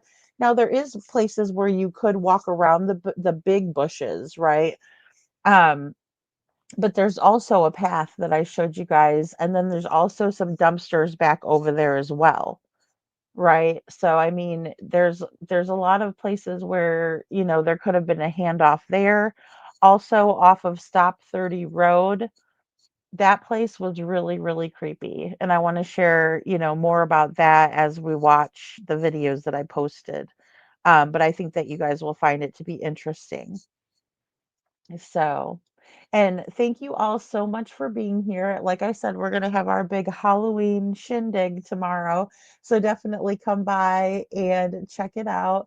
Time is to be determined, but I'm going to try to do it, a little bit earlier around 11 p.m. So I can't wait to see you all there and you guys can see my costume. The only reason I had to do it the day after Halloween is because I didn't get everything ordered in time. So I did, finally, tomorrow, the rest of the costume will be here. So I hope you guys enjoy it. I think we'll have a great time. So yeah, we'll have a party tomorrow and it'll be fun because I know a lot of people did parties tonight. I definitely need to go check out Justin's party. That's too funny that he's doing a party. I think it was with Daphne Case Files. So We'll see. We'll see. Maybe I could try to see if Mom and It Up wants to come on the panel if she wants to dress up with me or something. But nevertheless, it will be a good time, and I think that we will all enjoy ourselves, as we always do. We have a great group in here, so um, it was funny with Daphne. Oh my gosh, I have to go watch it. I didn't even know they were doing it. I always miss out on the lives though, because I mean, I was really trying to get all of this together for Michael's first video. I've not done a whole video on Michael, and I should have. Um, I'm a little bit late to it, but we've definitely talked about his case here, just not in depth. And I would really like to do that before a trial, so that way we can cover the trial if it is in fact televised or however, because we just need to grow the awareness, um, because it's just so easy for him to fall through the cracks then if people think, it reminds me of Harmony Montgomery's case so much where, people think, okay, well, Adam's put away and, you know, everything's good and, Harmony's still out there and we don't know if she'll ever be found. So it's just sad. Oh, that's a good question. Can an umbrella be used to diffuse light from cameras? I think so. Yeah, I believe so, KJ Mac. What did people think about renting an RV from nasty people? Any answers? Oak Ridge Boys knew anything about Sebastian? I don't know. Those, as far as I knew, or as far as I know, they were being told not to engage back and forth. About Sebastian is what I heard. But, a lot of that stuff that was really perpetuated mostly by people who didn't really have the whole story, and I would hate for somebody to get a bad rap because, somebody was making things up or, that sort of thing. So, yeah, that is one. That is a sticky that's a sticky comment, right? KJ Max says, "I've never forgotten that person's comment.